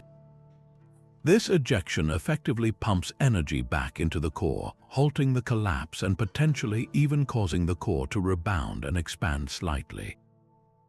This delicate balance between the energy drain driving the collapse and the energy injection from these three body interactions may be what allows some clusters to hover in a state of persistent core collapse for billions of years, their hearts forever locked in a seething, dynamic frenzy of stellar interactions. We now venture into a discovery that probes one of the most invisible yet powerful forces shaping the cosmos: magnetism. For a long time, globular clusters were considered magnetically quiet backwaters. Their stars are old and slowly spinning, lacking the dynamo action that generates strong magnetic fields in younger, more active stars. The space between the stars was thought to be just that empty space, a near-perfect vacuum where magnetic fields would have long since dissipated over the billions of years. This placid view was completely overturned when radio astronomers turned their powerful telescopes toward these ancient systems and found something astonishing. Many globular clusters are permeated by large-scale, organized magnetic fields. This detection was a masterclass in indirect observation. You can't see a magnetic field directly. Instead, astronomers study its effect on light. As radio waves from distant background sources or from pulsars within the cluster travel through the ionized gas that drifts between the stars, the magnetic field alters them. It causes a phenomenon called Faraday rotation, where the plane of polarization of the radio waves is subtly twisted. The amount of this twisting is directly proportional to the strength of the magnetic field and the density of the ionized gas along the line of sight. By meticulously measuring this effect from numerous points across a cluster, astronomers can effectively map the field's structure and strength. The results were unequivocal. Clusters like 47 Tucanae and M5 show clear evidence of microgauss-level magnetic fields woven throughout their interiors. These fields are faint compared to a refrigerator magnet, but in the near-perfect vacuum of space, their presence and coherence over such vast distances is profoundly significant. The immediate and still unresolved question is one of origin. Where did these fields come from, and how have they persisted for over 10 billion years? The debate centers on two compelling and opposing theories.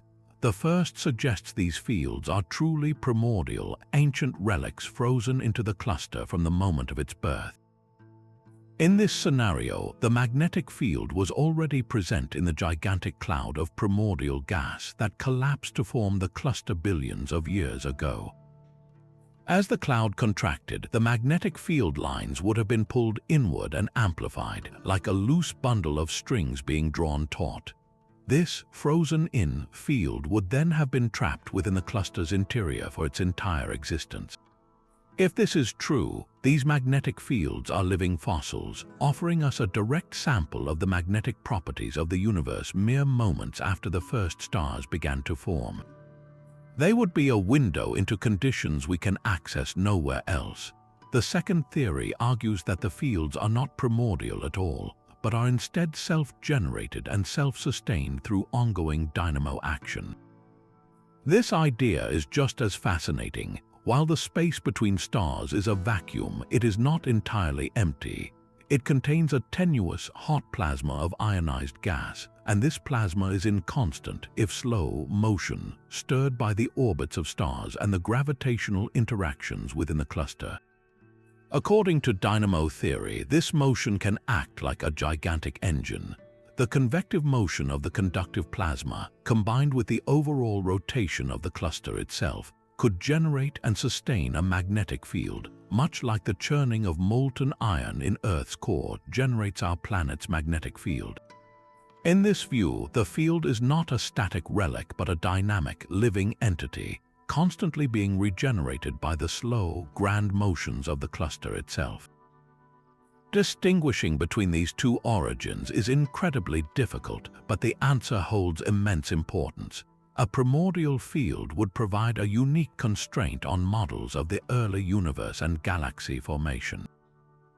A dynamo-generated field, on the other hand, would tell us that these seemingly static clusters are far more dynamically active internally than we ever suspected, with complex fluid processes operating on a scale of light years.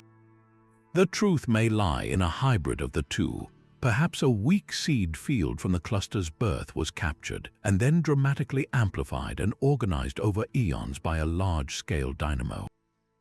Whatever the case, the presence of these magnetic fields adds another layer of profound complexity to these systems, revealing that even in the oldest and seemingly simplest places, the universe is still whispering its secrets through forces we are only just learning to perceive. But the complex gravitational dance within a cluster doesn't just forge bizarre single objects. It also dictates the most fundamental of stellar relationships, whether a star will live its life alone or with a partner. When astronomers began to take a careful census of binary star systems within globular clusters, they stumbled upon a finding that was both surprising and deeply revealing. They discovered that the fraction of stars that exist in binary pairs is not at all consistent from one cluster to another.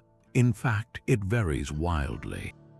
Some clusters, like M4, appear to be relative deserts of companionship with a binary fraction of only a few percent. Others, like the spectacular 47 Tucanae, are bustling with stellar couples, where as many as 20 or even 30% of the stars are locked in a gravitational embrace. This staggering variation is not a random accident. It's a direct and powerful clue, a fossil record written in starlight that tells the detailed story of each cluster's unique dynamical history. To understand why this is so telling, we need to consider the two competing forces at play in a cluster's social life. On one hand, you have the natural tendency for stars to form in pairs. Observations of star-forming regions in our galaxy show that a majority of Sun-like stars are actually born with at least one companion. So, we would expect a young globular cluster to start its life with a very high binary fraction. On the other hand, you have the incredibly disruptive environment of the dense cluster core. This is where the story gets interesting. The same gravitational forces that can create binaries through capture can also just as efficiently tear them apart. A close encounter between a binary system and a third, single star can be catastrophic.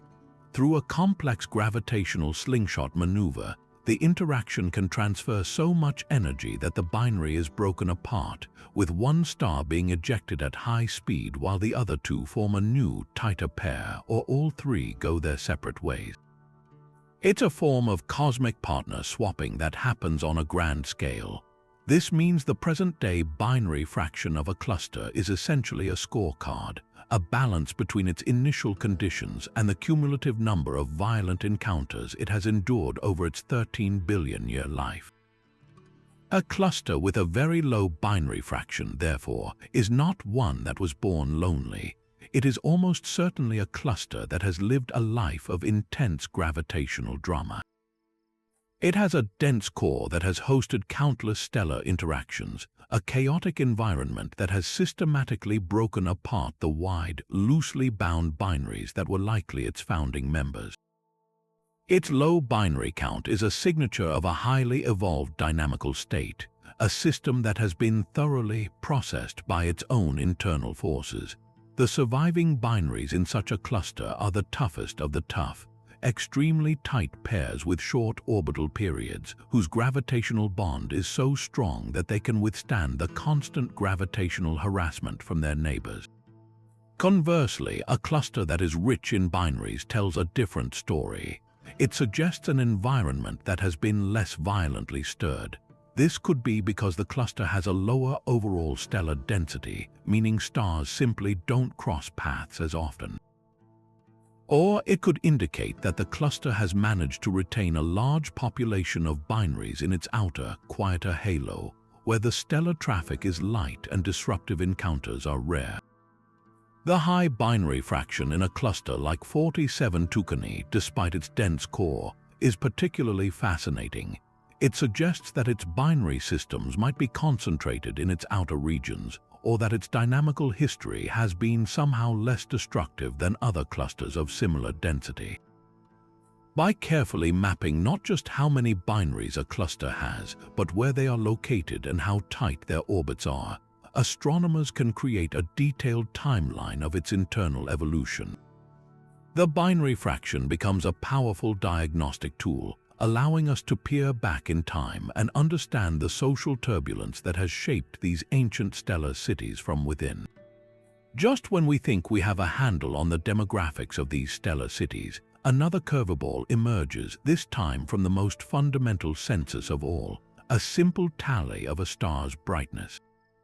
For any large group of stars born from the same cloud, astronomers expect a predictable pattern known as the luminosity function. This is a statistical chart showing how many stars there are at each level of brightness. It's based on the initial mass function, a universal rule that seems to govern star formation everywhere we look. This rule states that for every massive star that forms, a vast number of lower mass, fainter stars are also created.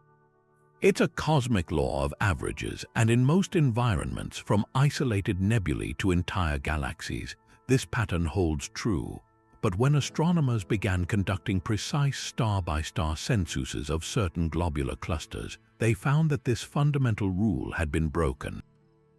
The luminosity function was strangely skewed, showing a pronounced deficit of faint, low-mass stars. This isn't a minor statistical fluctuation, it's a glaring anomaly that points to a dramatic history. The most straightforward explanation is that these clusters were born different.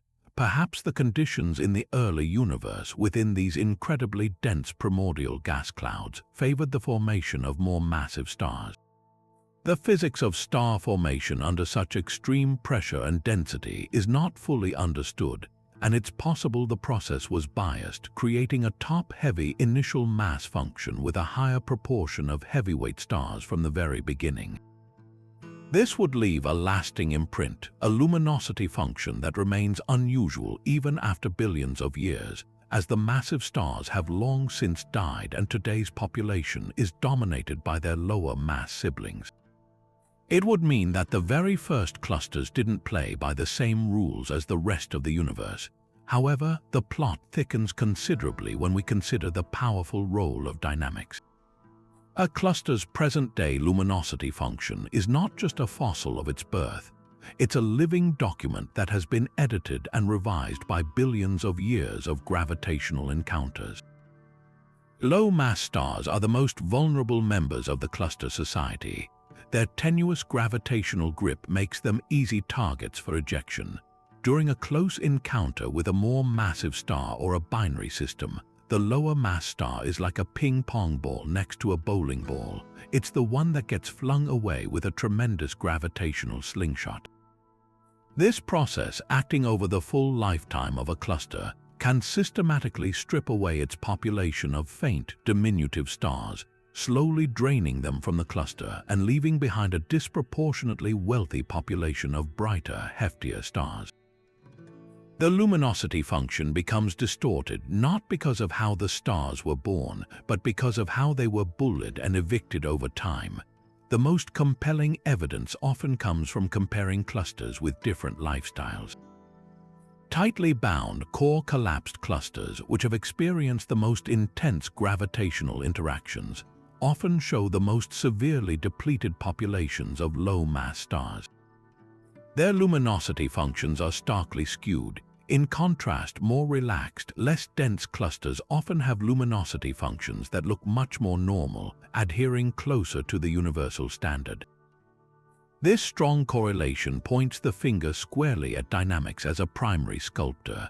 The clusters with the wildest social lives have lost the most members from the lower end of the economic spectrum. This gravitational pruning has permanently altered their demographic makeup, creating a stellar population that is wealthier, brighter, and more massive on average than it was at birth. This strange pattern in starlight is therefore a powerful diagnostic tool, allowing us to read the violent dynamical history of a cluster written in the missing light of its exiled, faintest citizens. For centuries, our entire understanding of globular clusters was built upon the familiar family orbiting our own Milky Way. But to truly grasp the grand cosmic story of these objects, we had to look far beyond our galactic borders. When powerful telescopes like Hubble turned their gaze toward the vast depths of intergalactic space, they revealed a reality far more spectacular and complex than anyone had imagined. We discovered that virtually every major galaxy has its own system of globular clusters, but the scale and composition of these systems vary wildly, telling dramatically different stories of galactic birth and evolution. The most stunning revelations came from the giant elliptical galaxies that dominate the hearts of galaxy clusters. These colossal orbs of stars, like Messier 87 in the Virgo cluster with its famous jet, are not just surrounded by globular clusters, they are absolutely blanketed in them. Where our Milky Way has a respectable population of about 150 clusters, a giant elliptical can be swarmed by thousands, even tens of thousands. The sight is breathtaking, a massive golden galaxy glittering with countless diamond-like points of light, each one a dense globular cluster. This staggering disparity in numbers is the first major clue that these galaxy types have profoundly different histories. But the real mystery wasn't just the quantity, it was the color. When astronomers plotted the colors of all these clusters, they didn't get a smooth, continuous blend. Instead, the data split cleanly into two distinct groups, a phenomenon known as bimodality. One group of clusters is distinctly red, while the other is decidedly blue. For a long time, the interpretation seemed straightforward. A cluster's overall color is primarily a proxy for its metallicity, the abundance of elements heavier than hydrogen and helium. Blue clusters were assumed to be metal-poor, ancient relics from the earliest universe. Red clusters were thought to be metal-rich, born later from gas that had been enriched by generations of supernova. This two-tone pattern, seen in galaxies like M87, suggested two clear, separate epochs of cluster formation in the galaxy's deep past. However, the story quickly grew more complicated. This simple color metallicity interpretation began to fray at the edges when more detailed spectroscopic studies revealed that some of the red clusters weren't as metal-rich as their color suggested. This forced astronomers to consider a radical alternative. Perhaps the color difference wasn't just about chemistry, but also about age. A cluster that appears red could be genuinely old, its short-lived bright blue stars long since gone, leaving behind only the cooler, redder stars. A cluster that appears blue might be significantly younger, still blazing with hot, massive blue stars, even if its metal content was similar to the red cluster. This alternative turns the narrative on its head, suggesting that the bimodality might represent two distinct, major bursts of cluster formation separated by a vast gulf of time. The existence of these massive, complex cluster systems has become a cornerstone for our understanding of how the largest galaxies in the universe are built. The prevailing theory, known as hierarchical galaxy formation, posits that giant ellipticals were not born in their current majestic form.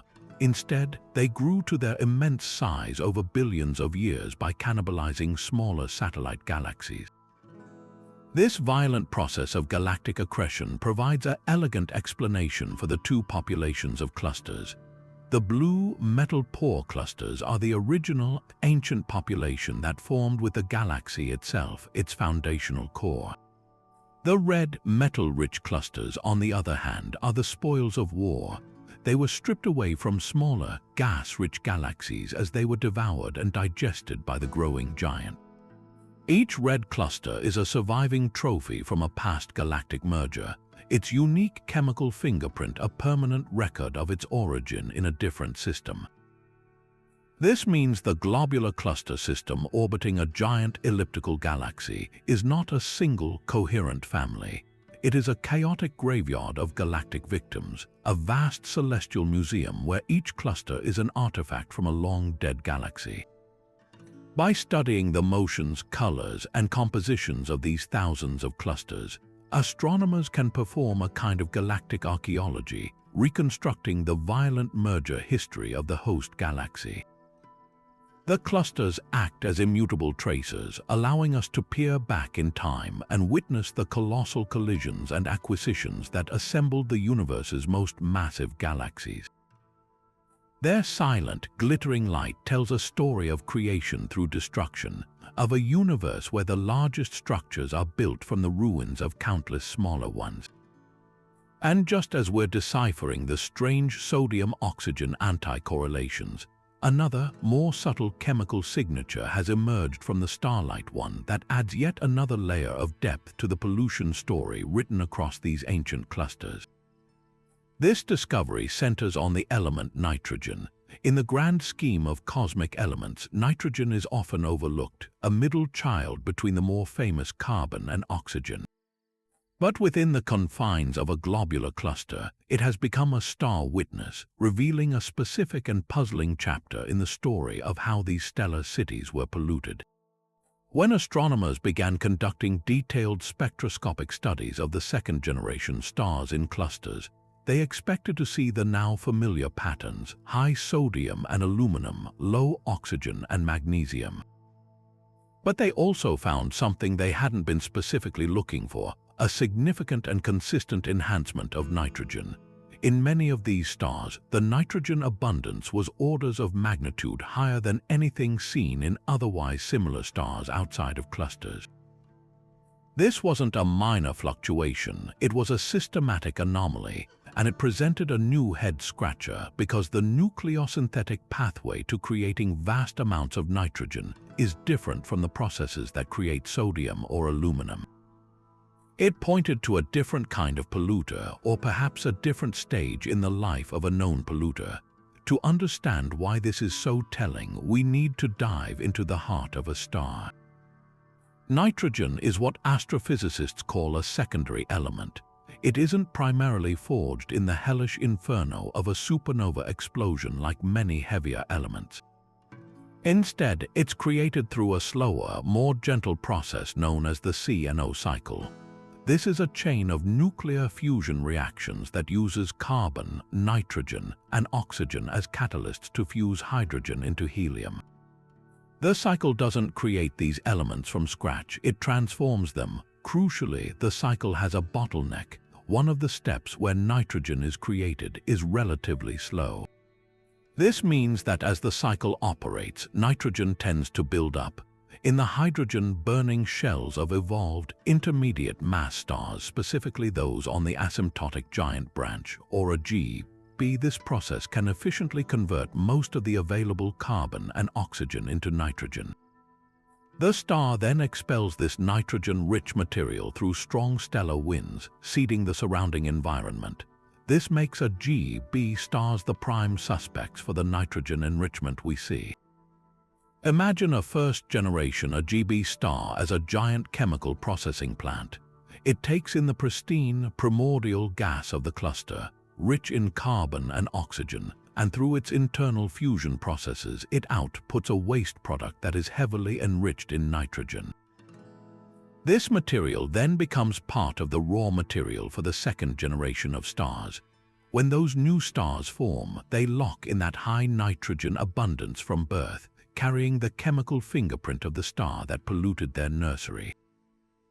This theory is elegant, but it's not without its problems. The amount of nitrogen we see in some second-generation stars is incredibly high, pushing the limits of what our models suggest a typical G-B star can produce. This has led to speculation that the first generation might have included a population of super G-B stars, faster rotating, more massive, or otherwise unusual versions that were hyper-efficient nitrogen factories. The nitrogen story becomes even more intriguing when we see how it correlates with the other anomalies. In many clusters, the stars that are the most enhanced in nitrogen are also the ones that are the most enhanced in sodium and aluminum and the most depleted in oxygen. This tight correlation is a massive clue. It tells us that the same polluting event, the same source, must be responsible for this entire suite of chemical oddities. The material that was rich in sodium and aluminum was also simultaneously rich in nitrogen. This effectively rules out supernova as the primary polluter for these specific patterns, as a supernova would inject a very different mix of elements into the gas.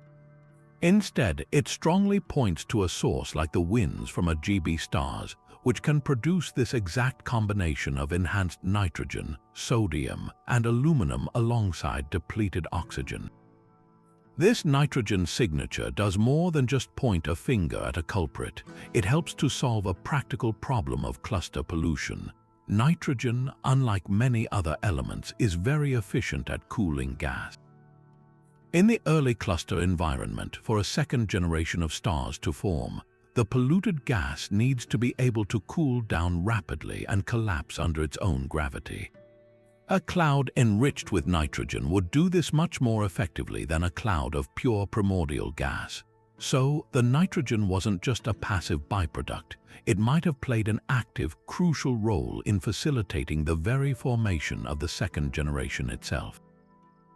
It acted as a cosmic coolant, turning down the temperature and allowing the enriched gas to condense into new stars. The discovery of these nitrogen-enhanced stars transforms our view of the pollution process from a simple dumping of ashes to a complex, finely tuned chemical engineering project where the waste products of the first stars didn't just provide the material for the next generation, but also created the ideal physical conditions for their birth. These intricate chemical stories, written in the faint light of ancient suns, are not the only clues to a cluster's past. To truly understand their history, we must also watch them move. Just as the stride of a person can tell you something of their character, the motion of a globular cluster through space, its kinematics, holds profound secrets about its origin and the forces that have shaped it. For most of the Milky Way's clusters, the story is one of orderly, prograde motion. They orbit the galactic center in the same direction as the galaxy's own rotation, like cars driving on a cosmic highway. This is what we'd expect for objects that formed alongside the galaxy itself from a single, collapsing cloud. But astronomy is rarely so simple. A handful of clusters break this rule completely, moving in the opposite direction on retrograde orbits or displaying such bizarre internal motions that they defy any straightforward explanation. The most famous of these celestial rebels is Omega Centauri. Its very kinematics mark it as an outlier. While most clusters follow placid, circular orbits, Omega Centauri barrels through the galaxy on a highly inclined, elliptical path that takes it far above and below the galactic plane. Even more telling, some studies of its countless stars reveal a complex and messy internal velocity field, not the smooth, ordered rotation of a typical cluster.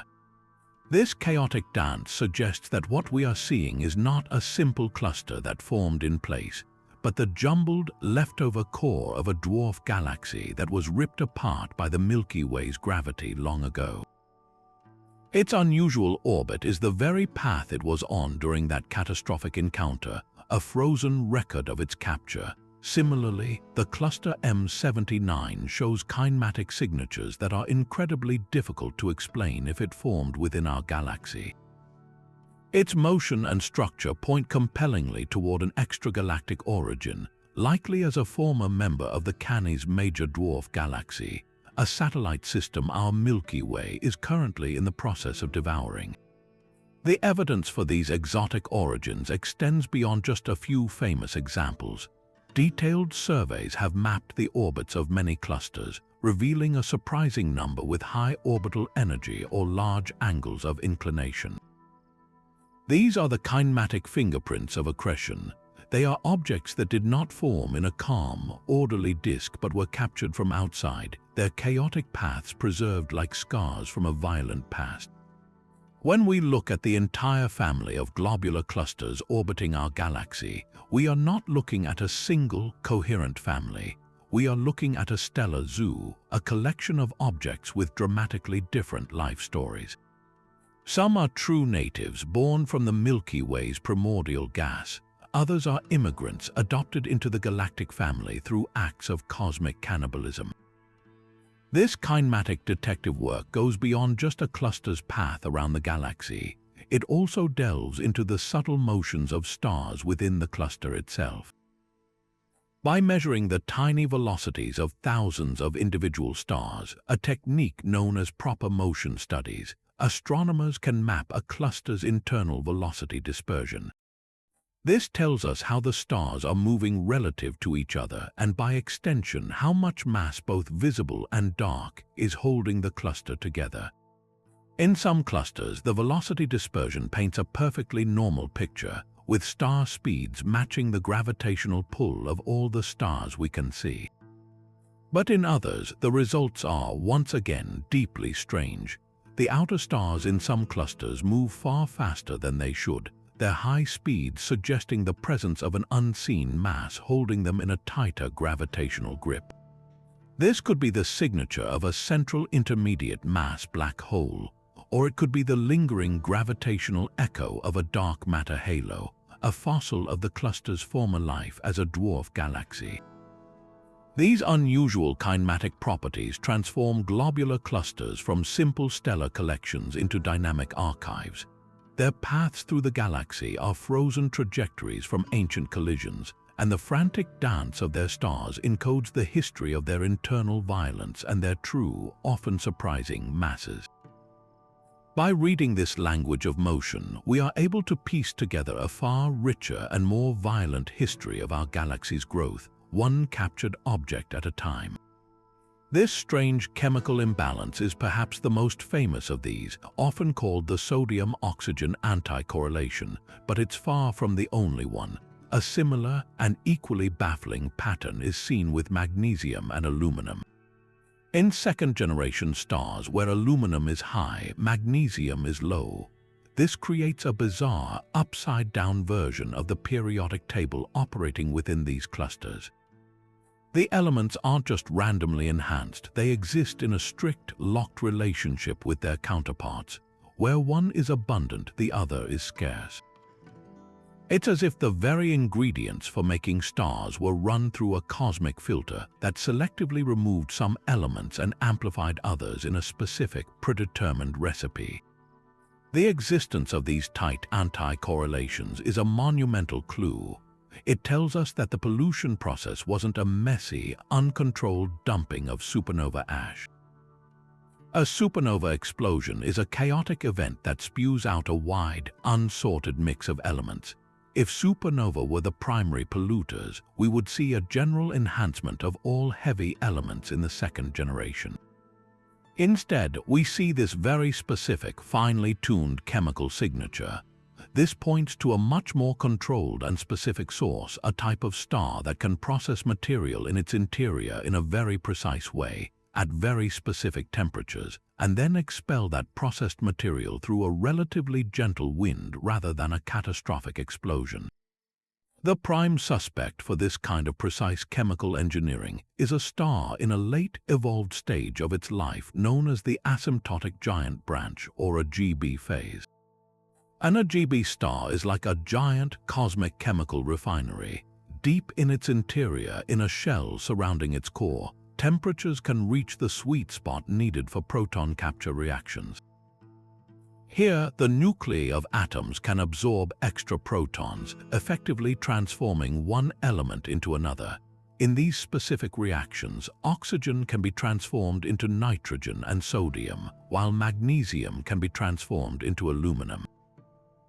The star then ejects this processed material through a powerful but steady stellar wind, polluting the cluster with gas that is rich in sodium and aluminum but depleted in the oxygen and magnesium that were consumed to create them. This theory is elegant, but it faces a serious numbers problem. To produce the enormous amount of polluted gas needed to form the vast number of second-generation stars we see, the first generation would have needed to contain a truly staggering number of these GB stars, so many that it pushes the limits of what we believe is possible for a standard stellar population. This has led to other, more exotic proposals. Some astrophysicists suggest the polluters might have been a generation of super GB stars, far more massive and efficient than any we see today. Others have proposed that rapidly rotating massive stars, which mix their internal fuels in unusual ways, could have been the culprits.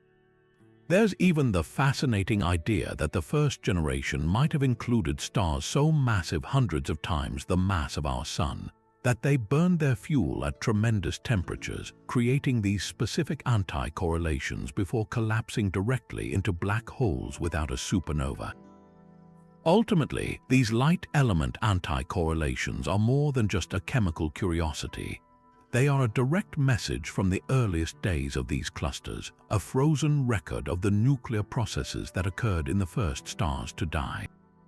They rule out simple formation stories and demand a complex, dynamic history of birth, death, and rebirth, all contained within a few light years. The specific patterns we see are the unique fingerprint of the polluters, and by decoding them, we are slowly piecing together the identity of the stars that sacrificed their remains to build the second generation, stars whose nature remains one of the most compelling unsolved mysteries in stellar astrophysics.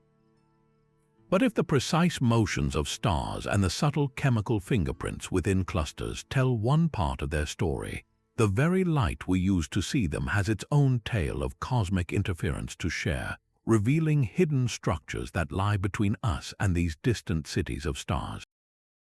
This brings us to a discovery that hinges on a deceptively simple question. How much dimmer does distant starlight become as it travels thousands of light years to reach our telescopes?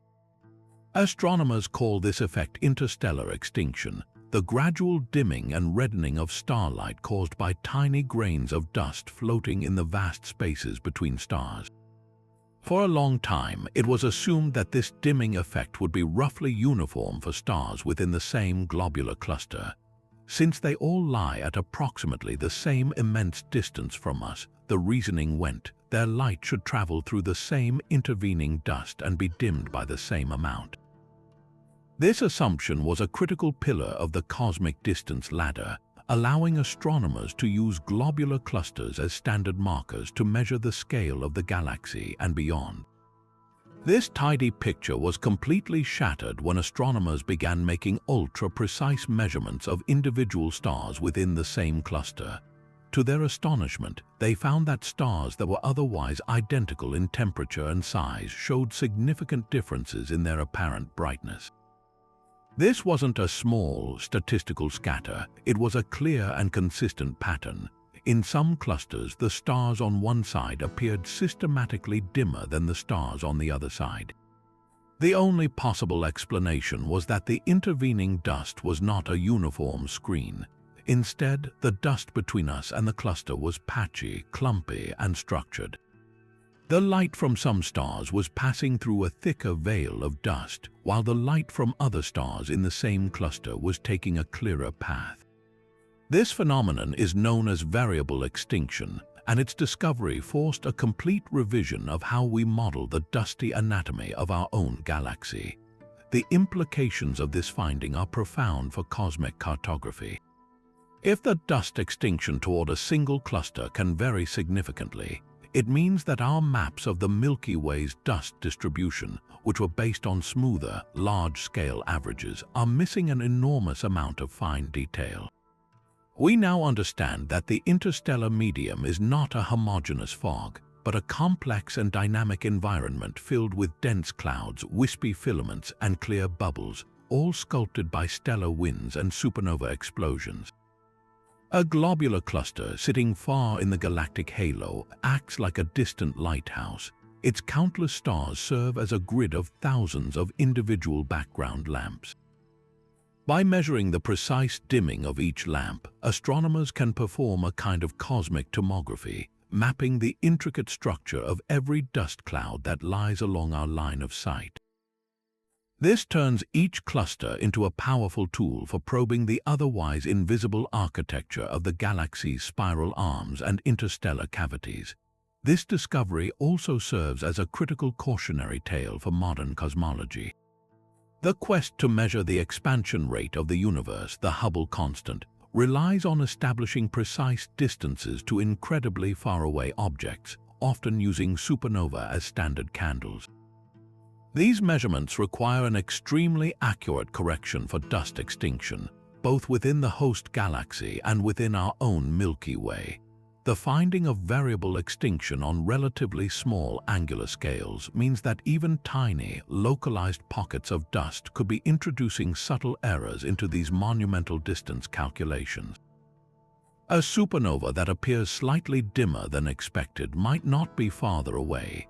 Its light might simply have passed through a previously undetected, thin wisps of dust within its own galaxy or ours.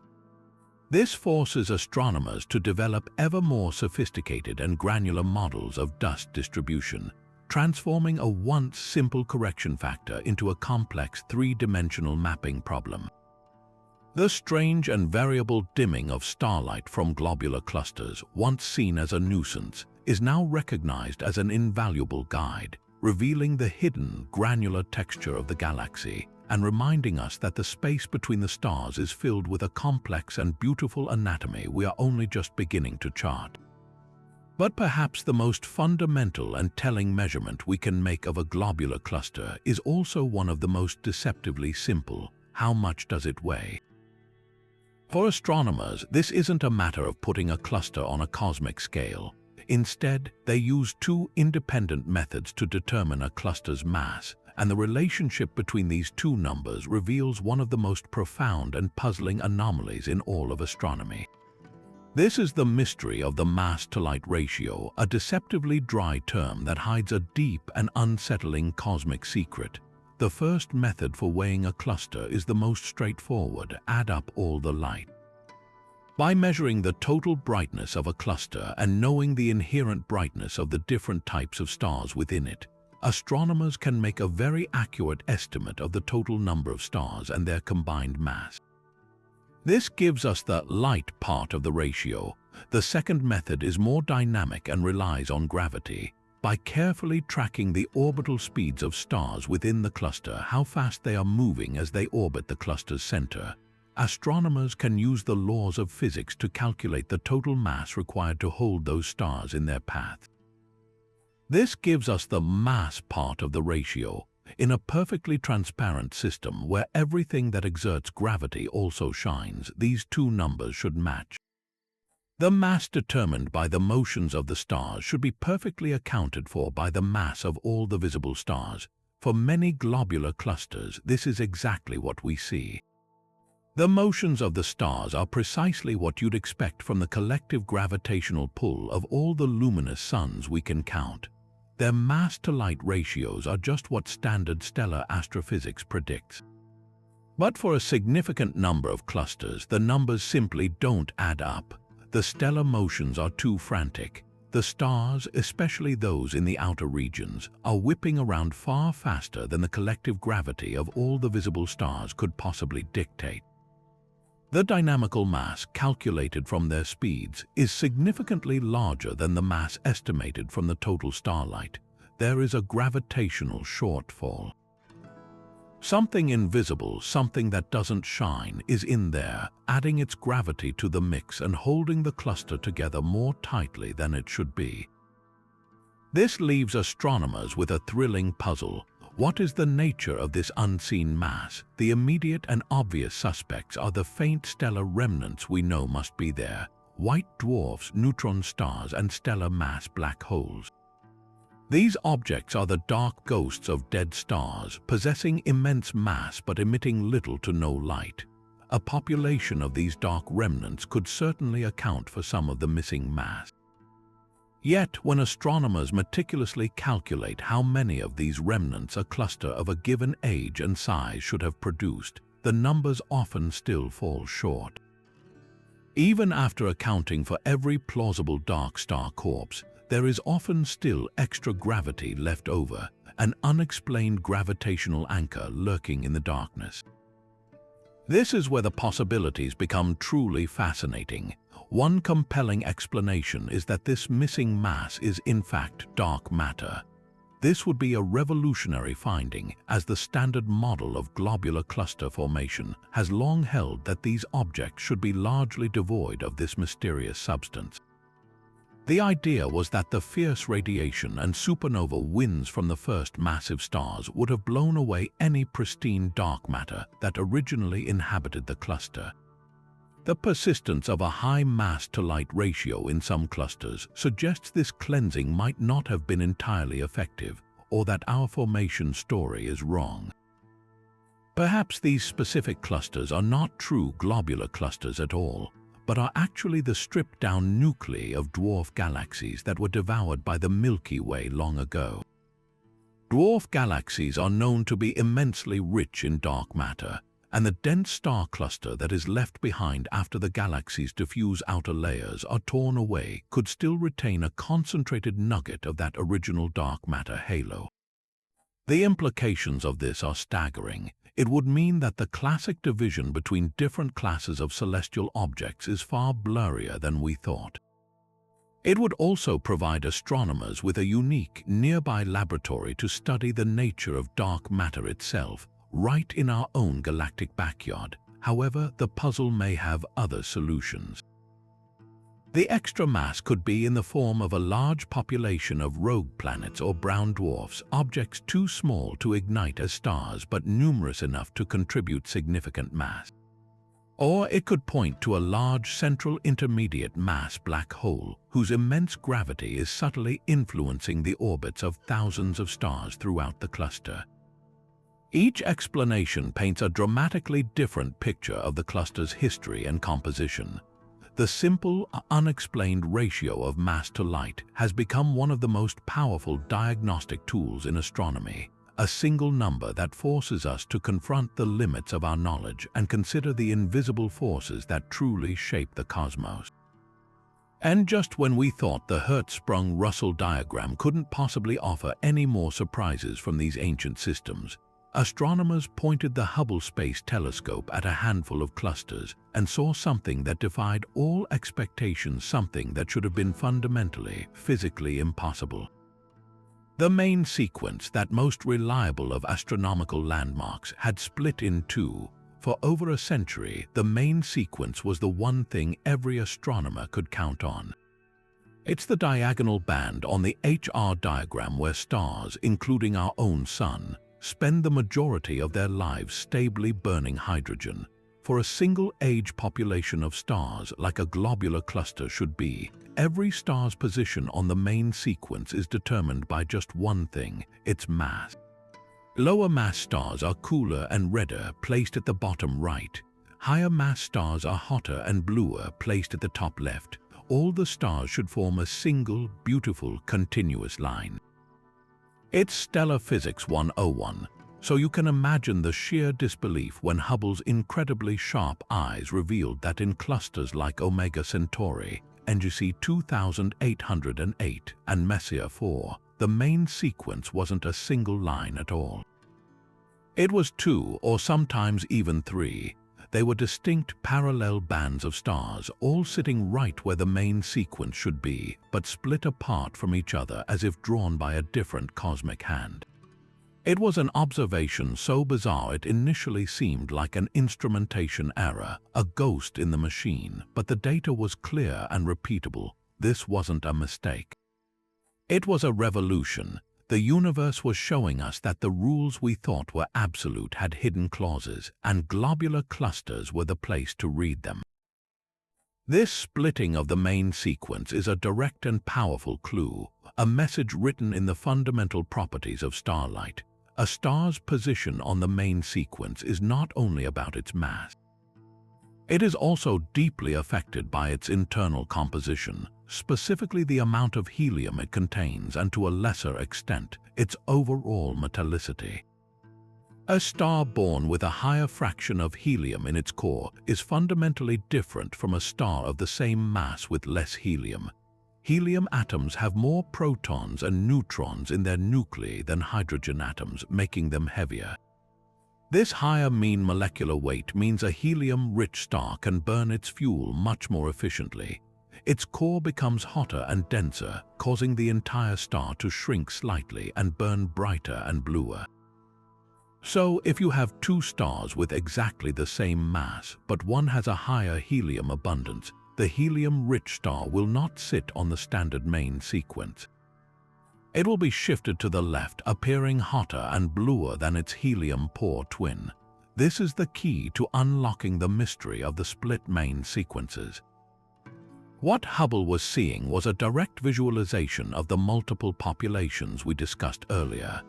The bluer main sequence is made up of second-generation stars, polluted by the helium-rich winds from the first-generation's massive stars. The redder main sequence comprises the first-generation stars, born with the pristine, low helium content of the early universe. They are the same age and roughly the same mass, but their chemical DNA is so different that it physically alters their fundamental structure and appearance, pushing them onto different paths on the most fundamental chart in astronomy. In a few extraordinary clusters, a third, even bluer sequence has been found, suggesting a third generation of stars with helium abundances pushed to truly extreme levels, a testament to multiple waves of pollution and star formation. The implications of this discovery are staggering. First, it provides the most ironclad visual proof possible that the multiple population phenomenon is real and that it affects stars at the most basic physical level. It's no longer just a subtle spectroscopic signature, it's a clear and obvious splitting of the most fundamental feature in a star's life. Second, it gives astronomers a powerful new tool for studying these populations. Instead of the painstaking process of taking a spectrum of each individual star, they can now simply use the crisp vision of Hubble or the James Webb Space Telescope to photometrically separate the populations by their color, allowing them to study thousands of stars from each generation simultaneously. This lets us easily compare their numbers, their distributions within the cluster, and their properties. But perhaps most profound is the challenge it presents to our understanding of stellar evolution itself. The standard models, perfected over decades, were built on assumptions about a star's initial composition that are now shown to be too simple. To accurately model the bizarre stars we now see in clusters, astrophysicists have had to push their equations into new territory, accounting for these extreme helium abundances. These split sequences are forcing a rewrite of the stellar textbooks, proving that the ancient, seemingly simple globular cluster is still the universe's premier laboratory for stress testing our theories and revealing the beautiful, complex reality of how stars truly live. And now we arrive at a discovery that connects these ancient star cities to one of the most profound predictions of modern physics. A subtle effect that was once thought nearly impossible to measure beyond the confines of our solar system. For over a century, Einstein's theory of general relativity has stood as our best description of gravity, not as a force but as a curvature of spacetime itself. One of its key predictions is that light struggling to climb out of a powerful gravitational field will lose energy, causing its wavelength to stretch ever so slightly toward the red end of the spectrum. This effect, called gravitational redshift, had been confirmed in the intense gravity of our Sun and famously in a landmark experiment using a rocket on Earth. But to detect it in a distant star cluster, that was an entirely different level of challenge, a test of both relativistic theory and the absolute limits of observational astronomy. The fact that we can now measure it at all is a staggering technological achievement, and the fact that we're doing it in globular clusters is revealing entirely new layers of their hidden mass. The challenge in measuring this effect is immense. We're not talking about the dramatic redshift caused by the expansion of the universe, which shifts the light of entire galaxies. Gravitational redshift is an incredibly subtle local effect. For a typical star, the shift is tiny, a change in wavelength so minuscule that for decades it was lost in the noise of other stellar motions. Imagine trying to measure the speed of a car so precisely that you could detect the change in its velocity from a single drop of rain hitting its windshield. To have any hope of seeing it, astronomers needed to find a place with a strong collective gravitational field and the ability to measure the velocities of countless stars with impossible precision. They found the perfect laboratory in the incredibly dense cores of globular clusters. The breakthrough came from an unlikely partnership, the Hubble Space Telescope and the European Space Agency's Gaia mission. For years, astronomers had been using the Doppler effect to measure the line-of-sight velocities of stars in clusters. This method is brilliant for detecting a star's kinematic motion, whether it's moving toward us or away from us. But its measurements are a combination of everything: the star's actual orbital speed plus the tiny gravitational redshift effect. For a single star, the kinematic motion completely swamps the relativistic signal. The genius was in realizing that if you could measure the velocities of thousands of stars within the same cluster, the random kinematic motions would average out. The stars zipping toward us and those speeding away would cancel each other's Doppler shifts out, leaving behind only the persistent universal signal that affects every single star equally, the gravitational redshift caused by the cluster's potential well. It was a statistical approach of breathtaking elegance, finding a fundamental signal hidden in the crowd. The team of astronomers who accomplished this focused their efforts on the magnificent cluster 47 Tucanae, a dense swarm of stars perfect for this experiment. They combined exquisitely precise velocity measurements from Hubble with the unparalleled positional and motion data from Gaia. By analyzing the light from thousands of the cluster's faint white dwarfs and red giants, they were finally able to isolate that elusive signal. The results were a perfect match to Einstein's predictions. The light from stars at the cluster's center, deep within its gravitational well, was systematically redshifted compared to the light from stars at the outskirts. The cluster itself was acting as a gigantic natural experiment, its gravity literally stretching the very fabric of space-time and leaving its imprint on the starlight that escaped it. But this discovery is far more than just a spectacular confirmation of a century-old theory. It has an incredibly practical and surprising application. It serves as a direct scale for the cluster itself. The amount of redshift is directly proportional to the depth of the cluster's gravitational potential, which is in turn directly tied to its total mass. This provides a completely independent and purely relativistic method for weighing the entire cluster, separate from the traditional methods that rely on starlight or stellar motions. When astronomers compared this relativistic mass to the mass estimated from the dynamics of the stars, they found a remarkable agreement. This was a crucial piece of evidence that helped settle debates about the mass of these clusters, providing strong support for the idea that the bulk of their mass is, indeed, in the form of visible stellar remnants like white dwarfs and neutron stars, rather than a large amount of dark matter. For clusters like 47 Tucanae, the gravitational redshift measurement acts as a cosmic seal of approval for our mass calculations, confirming that we truly understand what these ancient systems are made of. It transforms a subtle whisper of relativity into a powerful tool for cosmic archaeology, allowing us to weigh the universe's oldest structures using the fundamental warping of spacetime itself.